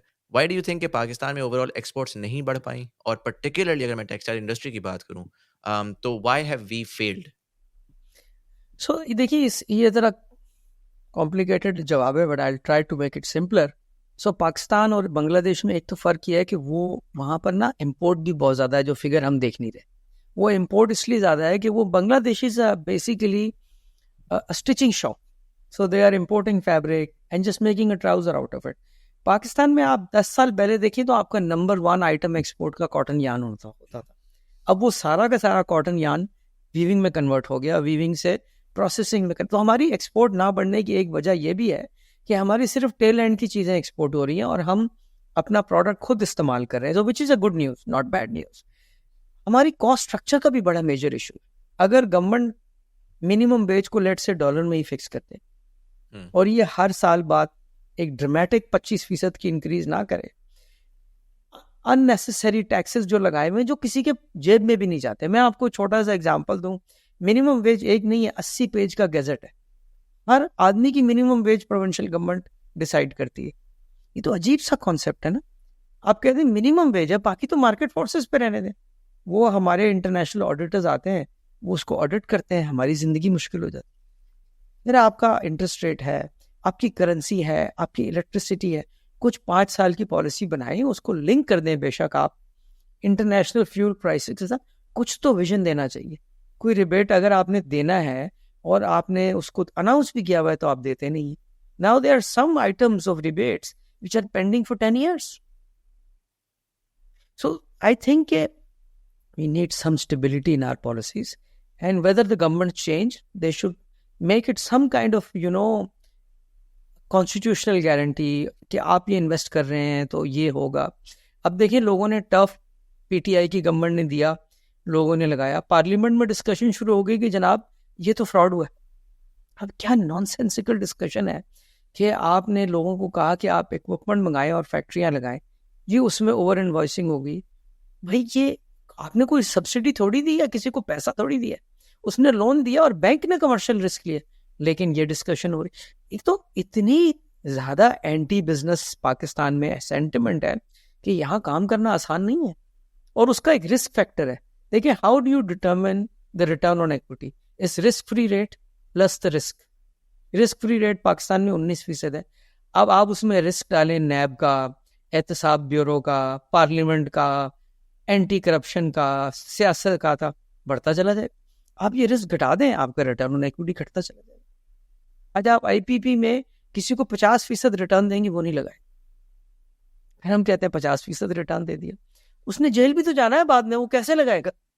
उसका भी रिस्क डालना पड़ेगा बीच में। राइट चले आईपीपीस के ऊपर आते हैं, बिकॉज अगेन मेरा नेक्स्ट सवाल उसी के ऊपर ही था। एक्सपोर्टर्स का बड़ा आजकल शोर ये मच रहा है कि यार बिजली जो है हमारी पाकिस्तान की, वो comparable export markets like let's say Bangladesh या वियतनाम या फिलीपाइंस, उनसे 4 गुना ज़्यादा है। और जहाँ पर 17 रुपए पाकिस्तानी रुपए के ऊपर इंडस्ट्री को बिजली मिल रही है बांग्लादेश में, वहाँ पर पाकिस्तान में इस वक्त 60-65 रुपए बिजली जा रही है। पहला तो मुझे ये बताइएगा कि how big of a component is energy or electricity within let's say you as an exporter, उसमें बिजली का कितना ज़्यादा इम्पैक्ट है जिसकी वजह से आपकी प्राइसिंग में कितना ज़्यादा डिफरेंस आता है। और दूसरा मुझे बताइएगा कि you as an former IPP owner, give me an overview कि ये हुआ क्या है, what's, because right now people are very confused, 10 बातें आ रही हैं और हर साल एक्चुअली बात नहीं हो जाती है। कभी लॉसेस की बात होती है, कभी डिस्ट्रीब्यूशन की बात होती है, कभी कैपेसिटी पेमेंट की बात होती है। तो what's your over understanding of what's going on? देखिए, एक तो पहली बात है, इलेक्ट्रिसिटी की प्राइस 35 रुपए से 40 रुपए यूनिट है, जो कि इंडस्ट्री के लिए है। फिर उसमें टैक्सेस का एलिमेंट आ जाता है, तो वो तो उसका तो किसी प्रोडक्शन से ताल्लुक नहीं, गवर्नमेंट वहाँ भी टैक्स एडवांस कलेक्ट कर रही है, सेल्स टैक्स कलेक्ट कर रही है। तो बिजली महंगी है, डेफिनेटली बांग्लादेश से महंगी है, इंडिया से महंगी है। जो आईपीपीस का सिनेरियो है ना, ये तो एक अलग ही स्टोरी है। देखिए, जो पाकिस्तान में एक विलन बन जाता है, उस दिन मैं ट्विटर पे देख रहा था, एक साहब कह रहे हैं कि वो जो कराची में एक बड़ा अनफॉर्चुनेट हादसा हुआ, खातून ने लोगों को गाड़ी पे कुछ लोग की वफात हो गई, तो उनका कसूर ये है कि वो गलत गाड़ी चला रही थी या रेकलेस चला रही, और उनके शौहर आईपीपी ओनर है। ये मैं ट्विटर पे देख रहा था, और जिन साहब ने ट्वीट किया वो पढ़े लिखे आदमी है, आई नो हिम। तो मैं जरा हैरान हो जाता हूँ कि अब आईपीपी लोगों को सड़क पे, जो मतलब रेकलेस ड्राइविंग के लिए भी आईपीपी रिस्पॉन्सिबल है। This is the level of if you look at the businesses, some people from our business community, वो सुबह से लेकर शाम तक टीवी पे बयान देते रहते हैं कि ये 40 खानदान है। ये तो कुछ 40 खानदान ही नहीं है, तो चाइनीज लोग हैं, उनके 40 खानदान हो तो मुझे पता नहीं है। पाकिस्तान में तो कोई 40 खानदान है ही नहीं। नहीं, बट सो आईपीपी का प्रॉब्लम है क्या? फैमिलीज इन चाइना, मुझे नहीं पता, या सऊदीज, क्योंकि आप अगर कैपेसिटी देखें ना पाकिस्तान की इलेक्ट्रिसिटी की, सो I would say 50% is may be owned by the government of Pakistan, 40% होगी, good 30% might be owned by the Chinese and foreigners. What is left behind? There is no new investment by Pakistani entrepreneurs, let's say in the last 10 years. तो ये 40 खानदान कौन है? It's a very interesting point कि ये villain बनाना चाहते हैं किसी ना किसी को। जो आईपीपी का मुआहिदा है, चलें उस मुआहिदे की बात करते हैं। मुआहिदा इटसेल्फ जो है, उसमें जो मेरी अंडरस्टैंडिंग है based on what the economist told me, कि जी आपकी 20% उसमें जो है वो आपकी इक्विटी का कंपोनेंट है। उस 20% के ऊपर आपको गारंटीड डॉलराइज्ड 17 से 18% रिटर्न गारंटी किया गया है, जो कि अगेन फ्री मार्केट से बिल्कुल ऑपोजिट है। और वो जब डॉलराइज्ड है तो वो, अगर मैं वो अनसस्टेनेबल है, मतलब वो पाकिस्तानी इकोनॉमी को मद्देनजर रखते हुए वो क्रैश ही करेगा, उसमें और कोई आप पॉसिबिलिटी निकाल नहीं सकते। फिर उसके बाद जो 80% कंपोनेंट है, जिसके ऊपर वो जो प्राइवेट एंटरप्राइज है वो जाके डेट जो ले रही है, वो डेट गवर्नमेंट ऑफ पाकिस्तान उसको रिटर्न कर रही है। और ओनरशिप जो है वो पूरी की पूरी आईपीपी की वो प्राइवेट सेक्टर के पास ही है। 10 साल तक वो जो है वो डेट रिटर्न गवर्नमेंट करती है।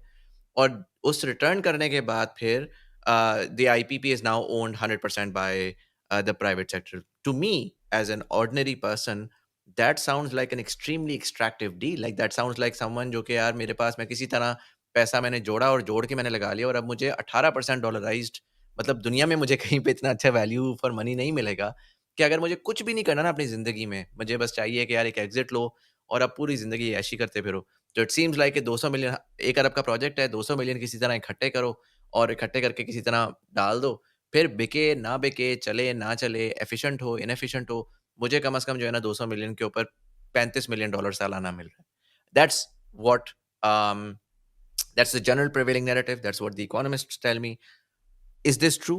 What's your देखें, ये जो बात है ना, बड़ी इंटरेस्टिंग फिनोमेना है कि ये इकोनॉमिस्ट, जो लोग समझते नहीं हैं उनको तो I can excuse them, but ये तो जो फिनोमेना आप बता रहे हैं, ये तो इकोनॉमिस्ट ये बातें कर रहे हैं, पीएचडी इन इलेक्ट्रिकल इंजीनियरिंग ये बातें कर रहे हैं, हार्वर्ड बिजनेस स्कूल के, हार्वर्ड लॉ स्कूल के पढ़े हुए लोग ये बातें कर रहे हैं।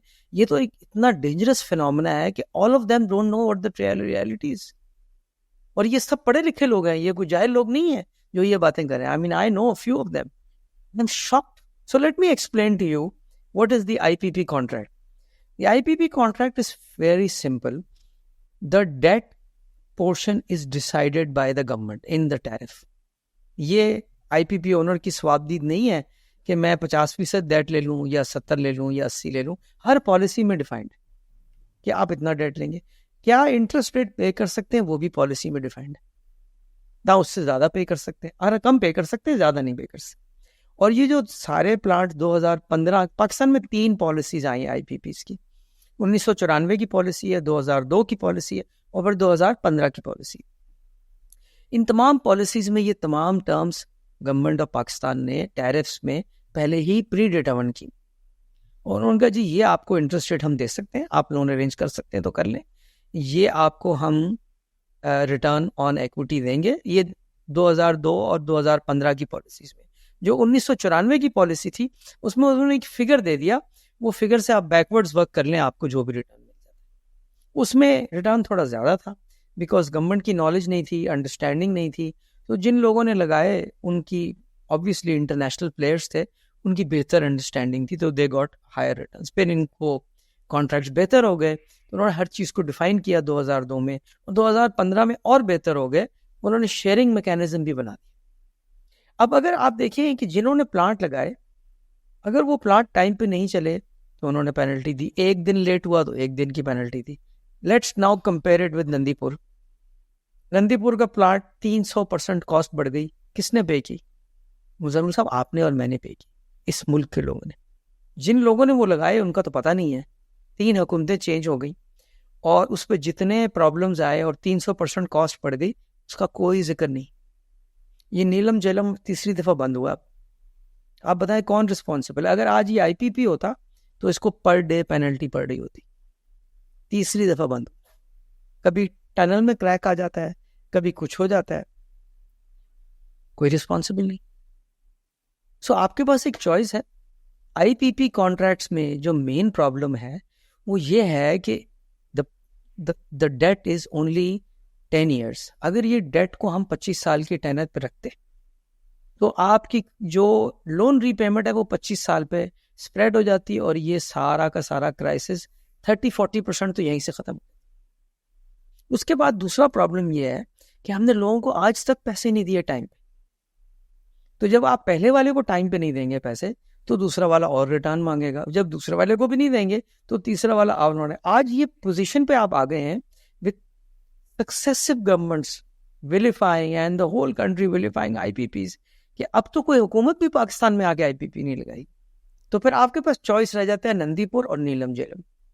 फिर आप खुद लगाइए, 300% कॉस्ट दें, और वो ना वो डेटा किसी के पास अवेलेबल है, ना उस पर कोई बात कर सकता है, और ना ही उसको आप विलन बना सकते हैं, क्योंकि वो तो कोई इंसान ही नहीं है, वो तो एक गवर्नमेंट है। बात ही खत्म हो गई। अच्छा, अब आगे चलते हैं। अब ये कहते हैं जी बिजली महंगी आईपीपीस की वजह से है, प्रोडक्शन कॉस्ट 11.5 रुपए है, नेपरा कह रहा है। प्रॉब्लम क्या है कि वो जो कैपेसिटी, जो लोन रीपेमेंट है, वो उसका टेनर इतना कम हो गया है, और यूनिट हम बेच नहीं पा रहे क्योंकि हम बिजली और महंगी कर देते। अगर हम बिजली की प्राइस घटाएं तो अब घटाने लगते हैं तो आईएमएफ बीच में आ जाता है। अच्छा, जो लोग बिजली का बिल नहीं दे रहे या चोरी हो रही है, उसका आईपीपी से क्या ताल्लुक? या आपने ट्रांसमिशन सिस्टम, लोगों को आपने कहा कॉन्ट्रैक्ट, सही कॉन्ट्रैक्ट है कि इस तारीख को प्लांट चलने चाहिए, अगर आप लेट होंगे तो पर डे पेनल्टी। वो सब के सब प्लांट लोगों के चल पड़े, वहां पर ट्रांसमिशन लाइंस ही नहीं बनी। According to some information I have, which is I am sure publicly can be verified, 2,500 से 4,000 मेगावाट बंद है, ट्रांसमिशन लाइंस नहीं। उसका आईपीपी का क्या? आपने इतने प्लांट लगा लिए, आपकी प्लानिंग में मेजर मिस्टेक्स हैं। फिर उसके बाद ये सोलर हमने लोगों को छतों पे अलाउ कर दिया। ये क्या फिनोमेना है? ये फिनोमेना है कि आप छत पे प्लांट लगा लें और बैंक का बिजली बन रही है, जब आपको चाहिए होगा हम दे देंगे। पीछे प्लांट स्टैंड बाय पे खड़ा है, और फिर कहते हैं कि हमने इसकी कॉस्ट पे ही नहीं करनी। हम चाहते क्या है? फैसला कर लें, आप सोलर लगा लें, नेशनल ग्रिड से डिस्कनेक्ट कर दीजिए। वो हम कर नहीं सकते क्योंकि बैटरी बैकअप वायबल ही नहीं है, रात को भी बिजली चाहिए। तो हम कह रहे हैं भाई दिन में भाई हम खुद बना लेते हैं सस्ती, आप बाकी पूरा दिन हमारे लिए अवेलेबल रहें, और आप मेहरबानी फरमा के उसकी जब कॉस्ट पे करनी पड़ती तो हम गालियां देना शुरू कर देते। ये देखिए मास्टर प्लान का प्रॉब्लम है। इतना रिकवरी का इशू है सिंध में, इंटीरियर में, बलूचिस्तान में, फाटा में, as a percentage, as a number, LESCO might be the highest in terms of theft and recovery issues. We nobody is talking about it. आज आप इसको, ये जो रिटर्न ऑन इक्विटी का इतना शोर मचा हुआ है, लेकिन इसका नंबर मैंने कैलकुलेट नहीं किया, but I am reasonably confident कि अगर आज ये 18 रुपए कैपेसिटी पेमेंट है या 18 रुपए कॉस्ट आ रही है फिक्स चार्जेस, तो उसमें 1 रुपए भी रिटर्न ऑन इक्विटी नहीं होगा। असल मस बाकी तो सर लोन रीपेमेंट्स है। आपने 25 साल के बजाय 10 में एक चीज पे करेंगे तो वो डबल ही होनी है ना। अच्छा, मैंने गवर्नमेंट को, कई सक्सेसिव गवर्नमेंट्स को समझाया कि आप लोन को रिस्ट्रक्चर करें, जो आज गवर्नमेंट कर रही है, इसका टेनर बराबर कर दें टैरिफ एग्रीमेंट के साथ, ताकि ये एंड तक चला जाए और इसको स्प्रेड आउट कर। अगर डॉलर फाइनेंसिंग अवेलेबल नहीं है तो रुपये ले लीजिए, लेकिन कंज्यूमर पे ये बोझ मत डालें। देखिए यहाँ कोई कंटिन्यूटी नहीं है। मैं आपको बताऊं, अगर आप देखें सेक्रेटरी का जो वाटर एंड जो पावर होते हैं, पिछले 5 साल में मेरे ख्याल 10 चेंज हो चुके होंगे। हाईली टेक्निकल जॉब है, अच्छे लोग हैं, आते हैं 6 महीने बाद ट्रांसफर हो जाते, फिर साल बाद ट्रांसफर हो जाते, कोई कंटिन्यूटी नहीं है। नेपरा मोगरा, एक टेबल पे बैठ के, एक कमरे में बैठ के, कोई मास्टर प्लान ही नहीं है पाकिस्तान का। तो अगर मैं उस सोल्यूशन की तरफ जाऊं, right, I want to understand कि यार पोटेंशियली इसका सोल्यूशन क्या हो सकता है, क्योंकि हर बंदा इधर भी वही हो रहा है आईपीपी वाले केस में ना, कि वो कह रहे हैं, कोई कह रहा है आईपीपी बुरा है, कोई कह रहा है गवर्नमेंट बुरी है। चलें सोल्यूशन की बात करते हैं, राइट। प्रॉब्लम स्टेटमेंट क्या है कि यार 17 रुपए की बिजली अवेलेबल है बांग्लादेश में, हमारे पास इस वक्त जो है हम 60 रुपए दे रहे हैं, हमने उसकी कॉस्ट को, इफ नथिंग एल्स, हम उसको 30 रुपए पे तो ले आए, हम 17 रुपए पे नहीं भी ला सकते, राइट। तो what solutions do we have, because in the absence of realistic solutions, फिर पॉपुलिस्ट सॉल्यूशंस आएंगे, जिसमें हमारा जो नंबर 1 पे आजकल चल रहा है वो ये है कि मुआहिदों को कैंसिल करें, और जिसके ऊपर आपने सॉवरेन गारंटी दी हुई है। तो अगेन पॉपुलिज्म पे हम फिर एक और रिको डिक वाला प्रॉब्लम स्टेटमेंट ना खड़ी कर दें। So I am trying to understand कि ब्लेम गेम करके देखें, मैं और आप तो आराम से 60 रुपए भी बर्दाश्त कर लेंगे, लेकिन 60 रुपए for a vast majority of Pakistanis it is not sustainable. वो 1 महीना चल जाएंगे, 2 महीना चल जाएंगे, फिर डिलिंक्वेंसीज आना शुरू हो जाएंगी, वो मजीद आपकी जो है ना वो रिकवरी कम होगी। You're in a death spiral by and large, in my opinion, until and unless you actually reduce the cost, and the only way that you can allow for people to be able to make the payment and ensure कि recovery होती रहे. So how do we reduce the amount practically speaking, like जिसमें अगर for example हम taxes कम कर रहे हैं तो हम टैक्सेस ऑब्वियसली कहीं और से या तो गैदर कर रहे हैं या हम कॉस्ट पीएचडीपी या कहीं ना कहीं से हम कॉस्ट को रिड्यूस कर रहे हैं, right? So how do you give a holistic solution potentially? So देखिए, मैं आपको ना 4-5 चीज़ें बताता हूँ जो मेरी जहन में हैं, जो मैं समझता हूँ अगर ये स्टेप्स गवर्नमेंट ले तो इससे बड़ा फ़ायदा हो। लेकिन उससे पहले मैं ये डेट वाली बात पे थोड़ा सा एक्सप्लेन कर दूँ। ये डेट जो है ना, ये सॉवरेन गारंटी का मसला नहीं है। ये मसला बहुत सिंपल है। जो भी रिमेनिंग डेट है ना, चाहे पाकिस्तानी बैंक्स का है या चाइनीज़ बैंक्स का, कल को आप मुआहदे कैंसिल कर दीजिए तो पाकिस्तानी बैंक्स भी बैंकक्रप्ट हो जाएंगे, क्योंकि पाकिस्तानी बैंकों को पैसा वापस करना है। चाइनीज़ बैंक बैंकक्रप्ट नहीं होंगे, वो आपकी सॉवरेन गारंटी कॉल कर लेंगे। तो क्या हम चाहते हैं कि मुल्क में हमारे भी बैंक बैंकक्रप्ट हो जाए? ये अरबों रुपए की लेंडिंग है, कोई स्मॉल अमाउंट्स नहीं है, ठीक है। अब let's to look at the practical steps. Number 1 step ये है कि आप कहेंगे जी बिजली की जो भी आपकी प्रोडक्शन कैपेसिटी है, you try to sell that. पहले आप उसकी कॉस्ट डिटरमिन करें। मेरे ख्याल में आप 23-24 हज़ार मेगावाट बना सकते हैं, बिकॉज ये नंबर ही 40 हज़ार का लोगों को समझ नहीं आती। प्लांट फैक्टर ही सोलर का 20% है, हाइडल का 30% है, विंड का 35%। सो शायद हमारी कैपेसिटी गर्मियों में 23-24 हज़ार हो। जो हमारी ट्रांसमिशन लाइंस का मसला है वो हमें हल करना है। उसके बाद हम अपनी कॉस्ट कैलकुलेट करें और हम टैरिफ अपनी प्राइसिंग ऐसी करें कि लोग ये इस्तेमाल कर सकें और बिजली को इस्तेमाल करवाएं। उसके बाद जितने हमारे डिस्कोज हैं, जितने, उन तमाम की लॉसेस, लाइन लॉसेस और रिकवरी लॉसेस हर महीने अखबार में पब्लिश करें। पाकिस्तानी अवाम को बताएं कि ये आईपीपी की वजह से बिजली महंगी नहीं है, ये नॉन रिकवरी की वजह से महंगी है, ये ट्रांसमिशन लाइन की वजह से महंगी है। तब प्रेशर क्रिएट होगा। प्रेशर क्रिएट करना है ना आपने, तो उस जगह क्रिएट करें जहां जरूरी। और आखिरी स्टेप ये है कि आप तमाम डेट देखें जितना अभी इस सेक्टर पे है और जितना टाइम पीरियड रह गया है किसी भी कॉन्ट्रैक्ट का, लेट से 2 साल है या 10 साल है, आप उसको इक्वली डिवाइड करें। उसके लिए स्ट्रक्चर्ड सोल्यूशंस निकालने पड़ेंगे। It's not very complicated, it can be done, but you need a finance team to understand कि वो स्ट्रक्चर्ड सोल्यूशन क्या है और उसको डिस्ट्रीब्यूट कर दें। इमीडिएटली आपका टैरिफ नीचे आना शुरू हो जाए। और ये जितनी सब्सिडी है गवर्नमेंट ने देनी है, पंजाब गवर्नमेंट ने देनी है, गरीब को देनी है, अमीर को देनी है, ये गवर्नमेंट ऑफ पाकिस्तान खुद दे दे।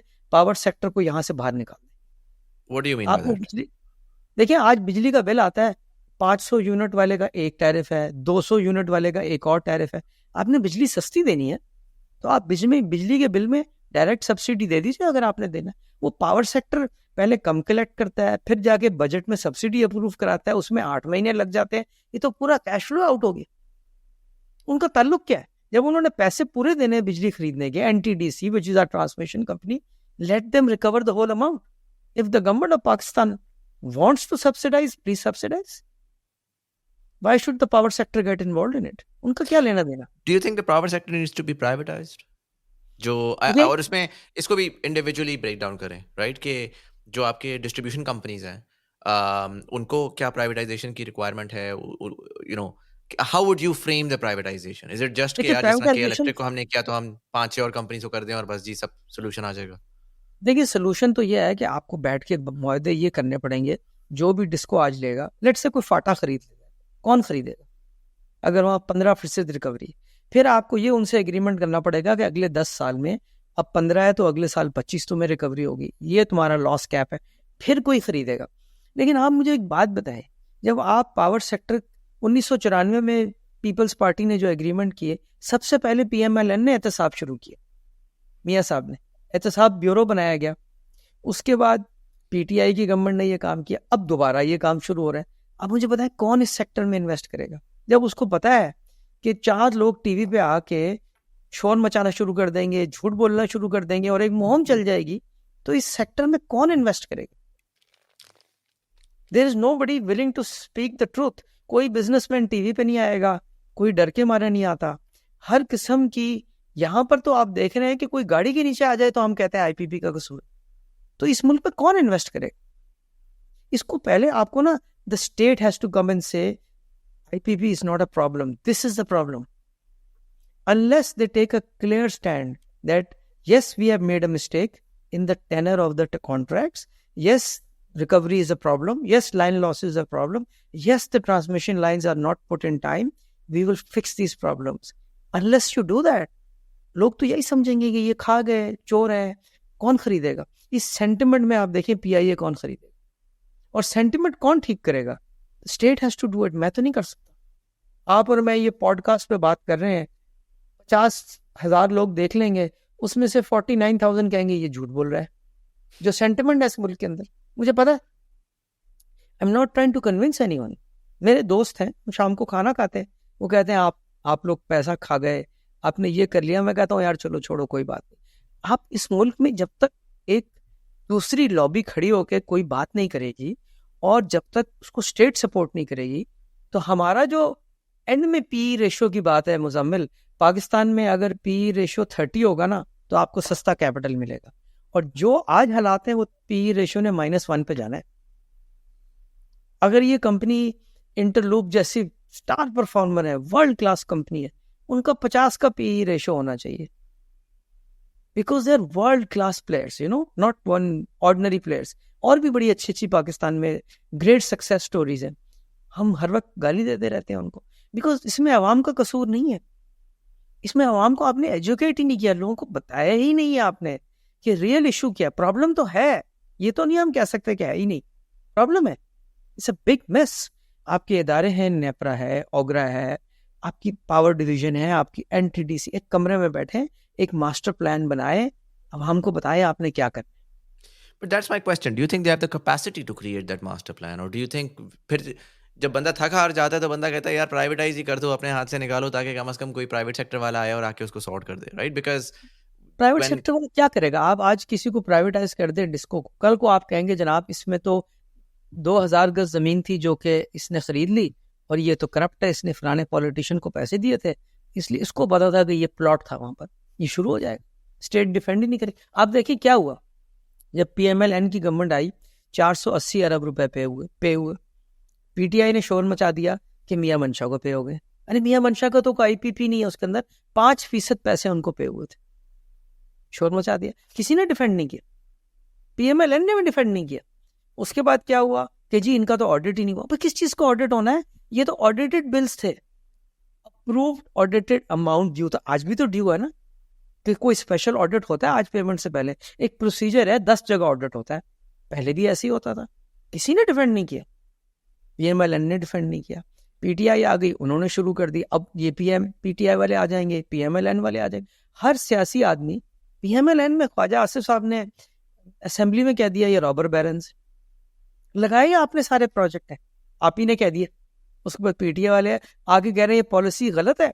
यही पॉलिसी उन्होंने भी दी, आइडेंटिकल पॉलिसी पे ये भी लगाना चाहते. एक लफ्ज पॉलिसी में चेंज नहीं किया, लेकिन कहते हैं पॉलिसी गलत है. तो देखिए कौन डिफेंड करेगा?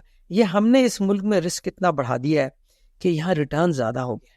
और रिस्क जब तक नहीं घटेगा ना, रिटर्न नहीं घटेगा. ये बात समझना बहुत जरूरी है. आपके सामने PIA का एग्जाम्पल है, ग्लेयरिंग एग्जाम्पल है. You have landing rights which are worth huge amount of money. Why do we want to run a hotel in New York? हमारा क्या काम है भाई? हम कहते हैं यार सस्ता नहीं बेचेंगे. आप सस्ता नहीं बेचेंगे, आप उसका बेड़ा गर्क कर देंगे. आप मुझे बताइए, न्यूयॉर्क में होटल चलाना कोई मजाक है? मैं नहीं चला सकता. It is a very very tough business. PIA wants to do it. Crazy, we want to run poultry farms. ये देखें, जब कोई लीडर आएंगे ना, मैं 92 का दौर बार बार बात करता हूँ. मियाँ साहब, out of his simplicity and his vision, he said, just get rid of it. And he got rid of banks, cement companies, lots of things. जो बच गया वो हमारे गले पड़ गया.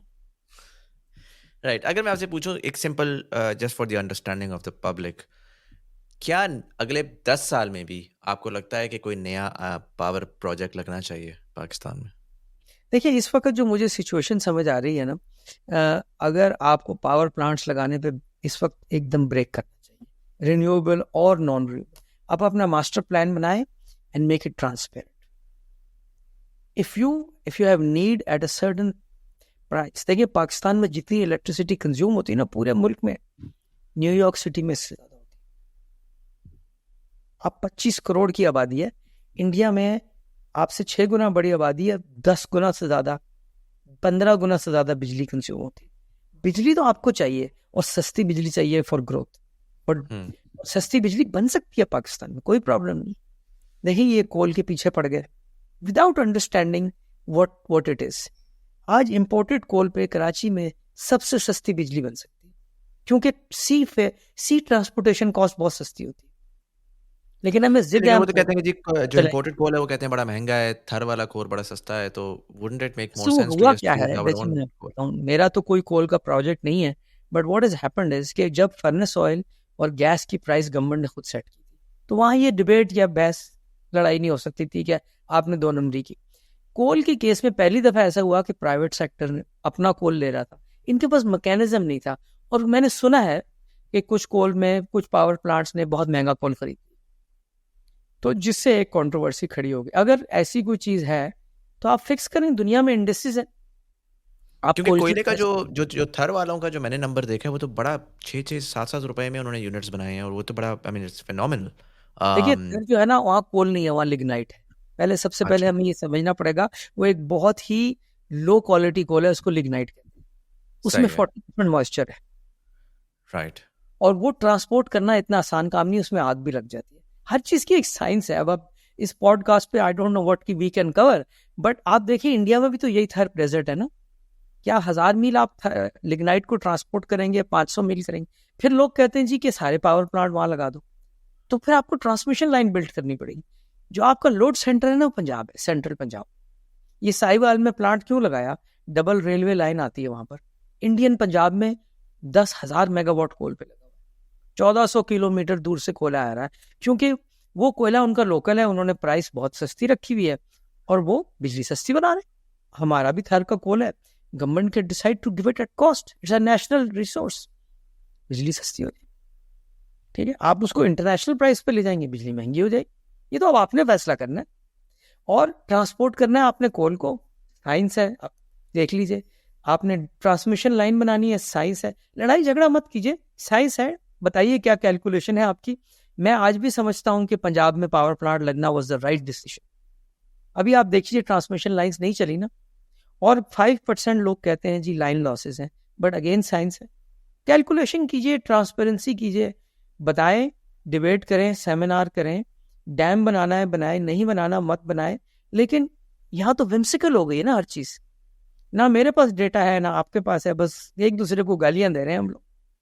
ये जो थर्मल कोल है, ये आपने प्राइस फिक्स की हुई है, अगर आप इसकी प्राइस बढ़ा देंगे तो ये महंगा हो जाएगा। प्राइस तो गवर्नमेंट ऑफ पाकिस्तान ने फिक्स की हुई है, लेकिन इंटरनेशनल की प्राइस आप फिक्स नहीं कर सकते, वो इंटरनेशनल प्राइस है। इस वक्त my opinion is still imported coal will be cheaper produce in Karachi. Yes, Thar में भी बहुत सस्ता होगा, ट्रांसमिशन लाइन की कॉस्ट डालें, दोनों चीजें बहुत अच्छी हैं। गैस भी बहुत अच्छा है, कभी सस्ती मिल जाती है, तो ये हमें मिक्स बनाना है। वैसे भी कभी कोल महंगा होता है, कभी गैस महंगी होती है। थर्मल जो है ना, दोनों ही चीजें हैं, गैस और कोल पे बिजली बनेगी। ऑयल का वक्त खत्म हो गया। गैस पे डू यू थिंक कि जो हमारी एलएनजी आ रही है कतर से, क्योंकि हमारी अपनी तो ख़त्म हो रही है, तो अनटिल एंड अनलेस, आज ही मैं पढ़ रहा था कि ईरान ने गवर्नमेंट को भेज दिया बिल 18 जी अरब जी। डॉलर का। तो वो ईरान वाली पाइपलाइन भी नहीं आती, फिर हमें कभी कभार हर थोड़े से बाद ख्वाब दिखाया जाता है कि तुर्कमेनिस्तान से आ जाएगी। फिर वहाँ पे भी हालात आजकल जो हैं वो थोड़े अप एंड डाउन है। तो गैस इट सीम्स लाइक कि वो भी फंसी पड़ी है। हालांकि पूरी दुनिया जो है वो अपनी एनर्जी सिक्योरिटी के ऊपर काम कर रही है, वहाँ पर भी अनफॉर्चुनेटली हमने सस्ती for some reason or the other we were unable to do that. Do you think, would you be a proponent of the Iran pipeline or the Turkmenistan pipeline, या do you think कि हमारा LNG से ही गुजारा चल जाएगा? देखिए वो deal क्या है, इंपॉर्टेंट चीज इज द डील। अगर वो डील में हमें फायदा है तो हमें इंटरनेशनल उस पर लॉबिंग करके जरूर करना चाहिए। बट उस डील की मैकेनिक्स क्या है? अगर वो एक्स प्राइस पे हमें मिल रही है, जिसमें फायदा ही कुछ नहीं है हमें, तो मुझे फिर नहीं करना चाहिए। हमारी हमारी डिसीजंस विम्सिकल नहीं हो सकते। हमारा कोई दोस्त नहीं है, हमारा कोई दुश्मन नहीं, it's a business. China Right. हमारा दोस्त नहीं है, हमारा दुश्मन भी नहीं है। चाइना की स्ट्रेटेजिक इंटरेस्ट है हमारे साथ, हमारे उनके साथ है। नेगोशिएट कीजिए, कारोबारी तरीके से काम कीजिए, हमारे फायदे में जरूर करें, नुकसान में मत करें। हमें पाकिस्तान का फायदा देखना है, अगर पाकिस्तान का फायदा है जरूर करें। Because I am not aware of the detail, probably no one is, so I can't take a position on it. Makes sense. मुझे बताइएगा Nishat, at this point in time, how much of your component is export? सो निशात चूनिया जो company है, it's listed company है about हमारी, चूंकि spinning का portion बहुत बड़ा है तो अब हमारी एक्सपोर्ट 50% है, बाकी जो राइट है वो हम चूंकि स्पिनर बड़े हैं तो हमारी लोकल सेल है, और आगे वो भी we are in direct exporters for the remaining 50%, but we are also going to add more capacity in the future on consuming most of our yarn when the environment is favorable. At this interest rate उसको fund करके पैसा कमाना बहुत मुश्किल है। Right अपने सो देखिए basically मुझे प्रॉब्लम है, यहाँ कस्टमर आते हुए डरते हैं, it's a reality. Right so आप हम बेसिकली उनको वो अल्टीमेट समझाना, रॉ मटेरियल दे रहे हैं जिसको दूसरी फैक्ट्रीज यूज करके एक्सपोर्ट के लिए, जी जी इज दैट बिल्कुल करेक्ट? ऐसे, right. Just right. Do you think कि पाकिस्तान में जो इस वक्त एक्सपोर्ट हो रहा है, हम हमेशा सुनते आए हैं कि टेक्सटाइल की जो मार्केट्स हैं वो यूरोप और नॉर्थ अमेरिका प्राइमरीली एग्जिस्ट करती रही हैं। डू यू थिंक उसमें डाइवर्सिफिकेशन अब आना शुरू हुई है in terms of African market, South American markets, let's say East Asia? I don't know, like what I am trying to understand is, are we directly connected to the European and American economy, जिसमें उनकी economy के अंदर अगर कोई hit आती है या growth आती है तो वो डायरेक्टली हमें इम्पैक्ट करती है, या हम अब डाइवर्सिफाइड हैं, मल्टीपल जगहों को देख रहे हैं, जिसकी वजह से हम at some on some level अपने आप को प्रोटेक्ट कर सकते हैं जब हम एक्सपोर्ट की बात करते हैं? देखिए एक्सपोर्ट में जो डेवलप्ड वर्ल्ड है ना, उसमें यूरोप और अमेरिका में तो हमारा काफ़ी अच्छा शेयर है जो प्रोडक्ट्स हम बनाते हैं, बट प्रोडक्ट में डाइवर्सिफिकेशन भी अलाउड है, पॉलिसीज़ कुछ चेंज करनी पड़ेंगी। फिर कुछ दुनिया में ऐसे ममालिक हैं जैसे जापान है फॉर एग्जांपल, उन्होंने हमें अच्छे टर्म्स नहीं दिए, चाइना को दे दिए, ड्यूटी पाकिस्तानी प्रोडक्ट्स पे ज़्यादा है, तो हमें नेगोशिएट करना है। जापानीज़ की इतनी बड़ी इन्वेस्टमेंट्स हैं पाकिस्तान में, गाड़ियाँ बन रही हैं, we should leverage on that. Australia में पाकिस्तान पे प्यूनिटिव ड्यूटीज़ हैं, कंपेयर टू कनाडा में प्यूनिटिव ड्यूटीज है, इंडिया बांग्लादेश को उन्होंने अच्छी डील्स दी हैं, तो वहाँ हमारे मार्केट शेयर कम है। So we need to have very robust commerce ministry to negotiate these things. हमें लोगों को सब्सिडीज बांटने से मसला हल नहीं होगा, आपने जी सब्सिडी दे दी आप स्टॉल लगा लें, ये चीज़ें जो है ना हमें थोड़ा आगे सोचना है और पाकिस्तान के लिए नेगोशिएट करना है। नेगोशिएट कर सकते हैं हम, ऐसी बात नहीं है, चाइनीज़ बहुत अच्छा नेगोशिएट करते हैं, उन्होंने हमसे एफटीए किया हुआ है और हम भी उनसे कुछ मतलब चीज़ें मांग सकते हैं। इस वक्त तो जो हमारी डील है चाइना के साथ, ये अलग बात है कि उनका बहुत सारा पैसा फंस गया है, बट डील तो उनको सूट कर रही थी बहुत ज़्यादा। हम maybe we could have done a better job, but what is done. I am never a proponent of going back and looking at what you have done. वो time bound होता है, 5 साल 10 साल, लेकिन अगर आप अपनी इंटरनेशनल कमिटमेंट्स को रोज छेड़ेंगे तो आपको अगली डील बहुत महंगी मिलेगी। और ये जो क्रेडिबिलिटी है ना, ये बहुत मुश्किल से बनती है और इसको ख़राब करना बहुत आसान है। और सैडली पाकिस्तान में तो सिर्फ स्टेट एक्टर्स नहीं है या सियासी लोग नहीं है, यहाँ तो कारोबारी हजरात भी इसी काम पे लग पड़े। देखिए आप किसी चीज़ में मुझे कहें, मैं कंट्रोवर्सी आपको निकाल देता हूँ अभी, आप शुगर में कहें, फर्टिलाइजर में कहें, कंट्रोवर्सी निकालना तो बहुत ही आसान काम है।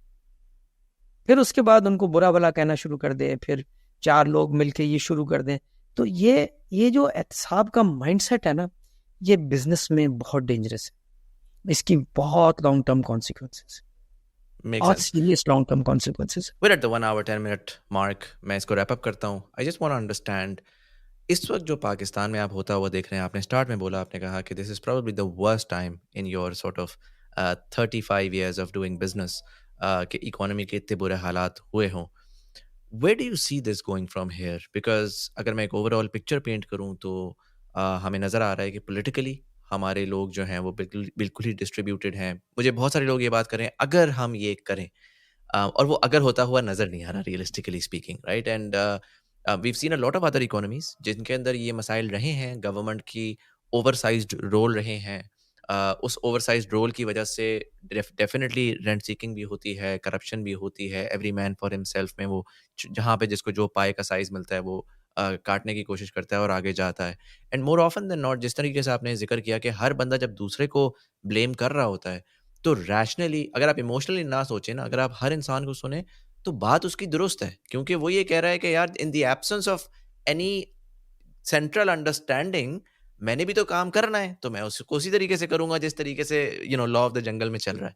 So somewhere along the lines maybe you need a national reconciliation across all, not just politically but across, और maybe rethink the social contract, जिसमें आपने ये डिफाइन करना है कि यार अच्छा निज़ाम क्या होगा, उसकी इकोनॉमिक इम्प्लीकेशंस क्या हैं, उसकी पॉलिटिकल इम्प्लीकेशंस क्या हैं, और वो होता हुआ नज़र नहीं आ रहा। और अगर मैं कंपेरेबल इकोनॉमीज़ को देखूँ, तो जब इस स्टेजेस पे जब भी वो आई हैं तो वो अनफॉर्चुनेट बहुत ही बुरे क्रैश की तरफ गई हैं, जिसके फिर सोशल और क्राइम और उसके इम्प्लीकेशंस बड़े रियल होते हैं। हम we're a fifth largest country in the world.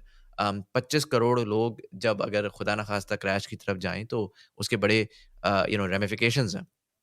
Based on what you're seeing and based on the experience that you've had over the last 35 years, where do you see this going in the next 3 to 5 years? Again, I like to be an optimist. I think it's good to be an optimist. So I think if there is some realization in the people who matter, कि एक तो पाकिस्तानी लोग ही इस मुल्क को ठीक करेंगे, ये फॉरेन इन्वेस्टमेंट हम अपने दिमाग से निकाल दें। यहाँ जिन लोगों के आबाओ अजदाद यहाँ दफन है ना, उनके रूट्स बहुत डिफरेंट हैं from someone who comes and invests. इन लोगों को इनकरेज करें, इनके लिए आसानियाँ पैदा करें। ये जो हम लोगों को टैक्स करके डोल आउट करना चाहते हैं ना चीज़ें, ये निज़ाम बहुत गलत है। देखिए, अगर हमने ये पैसा ही खर्च करना है ना, बेनज़ीर इनकम सपोर्ट प्रोग्राम है, 500 अरब है, तो इससे तो आप पाकिस्तान में मतलब हर बच्चे को एक वर्ल्ड क्लास एजुकेशन दे सकते। हम कभी सोचें कि 500 अरब से आप मुझे बताइए कि हर बच्चे को आप श्रीलंका से टीचर बुला के अंग्रेजी भी सिखा देंगे, जितनी मुझे आती है उतनी तो सिखाई देंगे, और उसको आप इस काबिल बना देंगे कि वो एक नर्स और एक कारपेंटर जो है वो भी जाके आपके पाकिस्तान से बाहर रेवेन्यू लेके आए। अभी तो हम मजदूर भेज रहे हैं ना, लेबरर भेज रहे हैं। Let's send people abroad who can do vocational things. हमारी यूनिवर्सिटियां 10 साल में अच्छी हो जाएंगी। हम ये पैसा ज़ाया कर रहे हैं डिस्ट्रीब्यूशन, क्योंकि शायद कुछ लोगों का ये ख्याल है कि इससे वोट मिलेंगे। सर, वोट नहीं मिलेंगे। ये हमने इलेक्शंस में देख लिया है।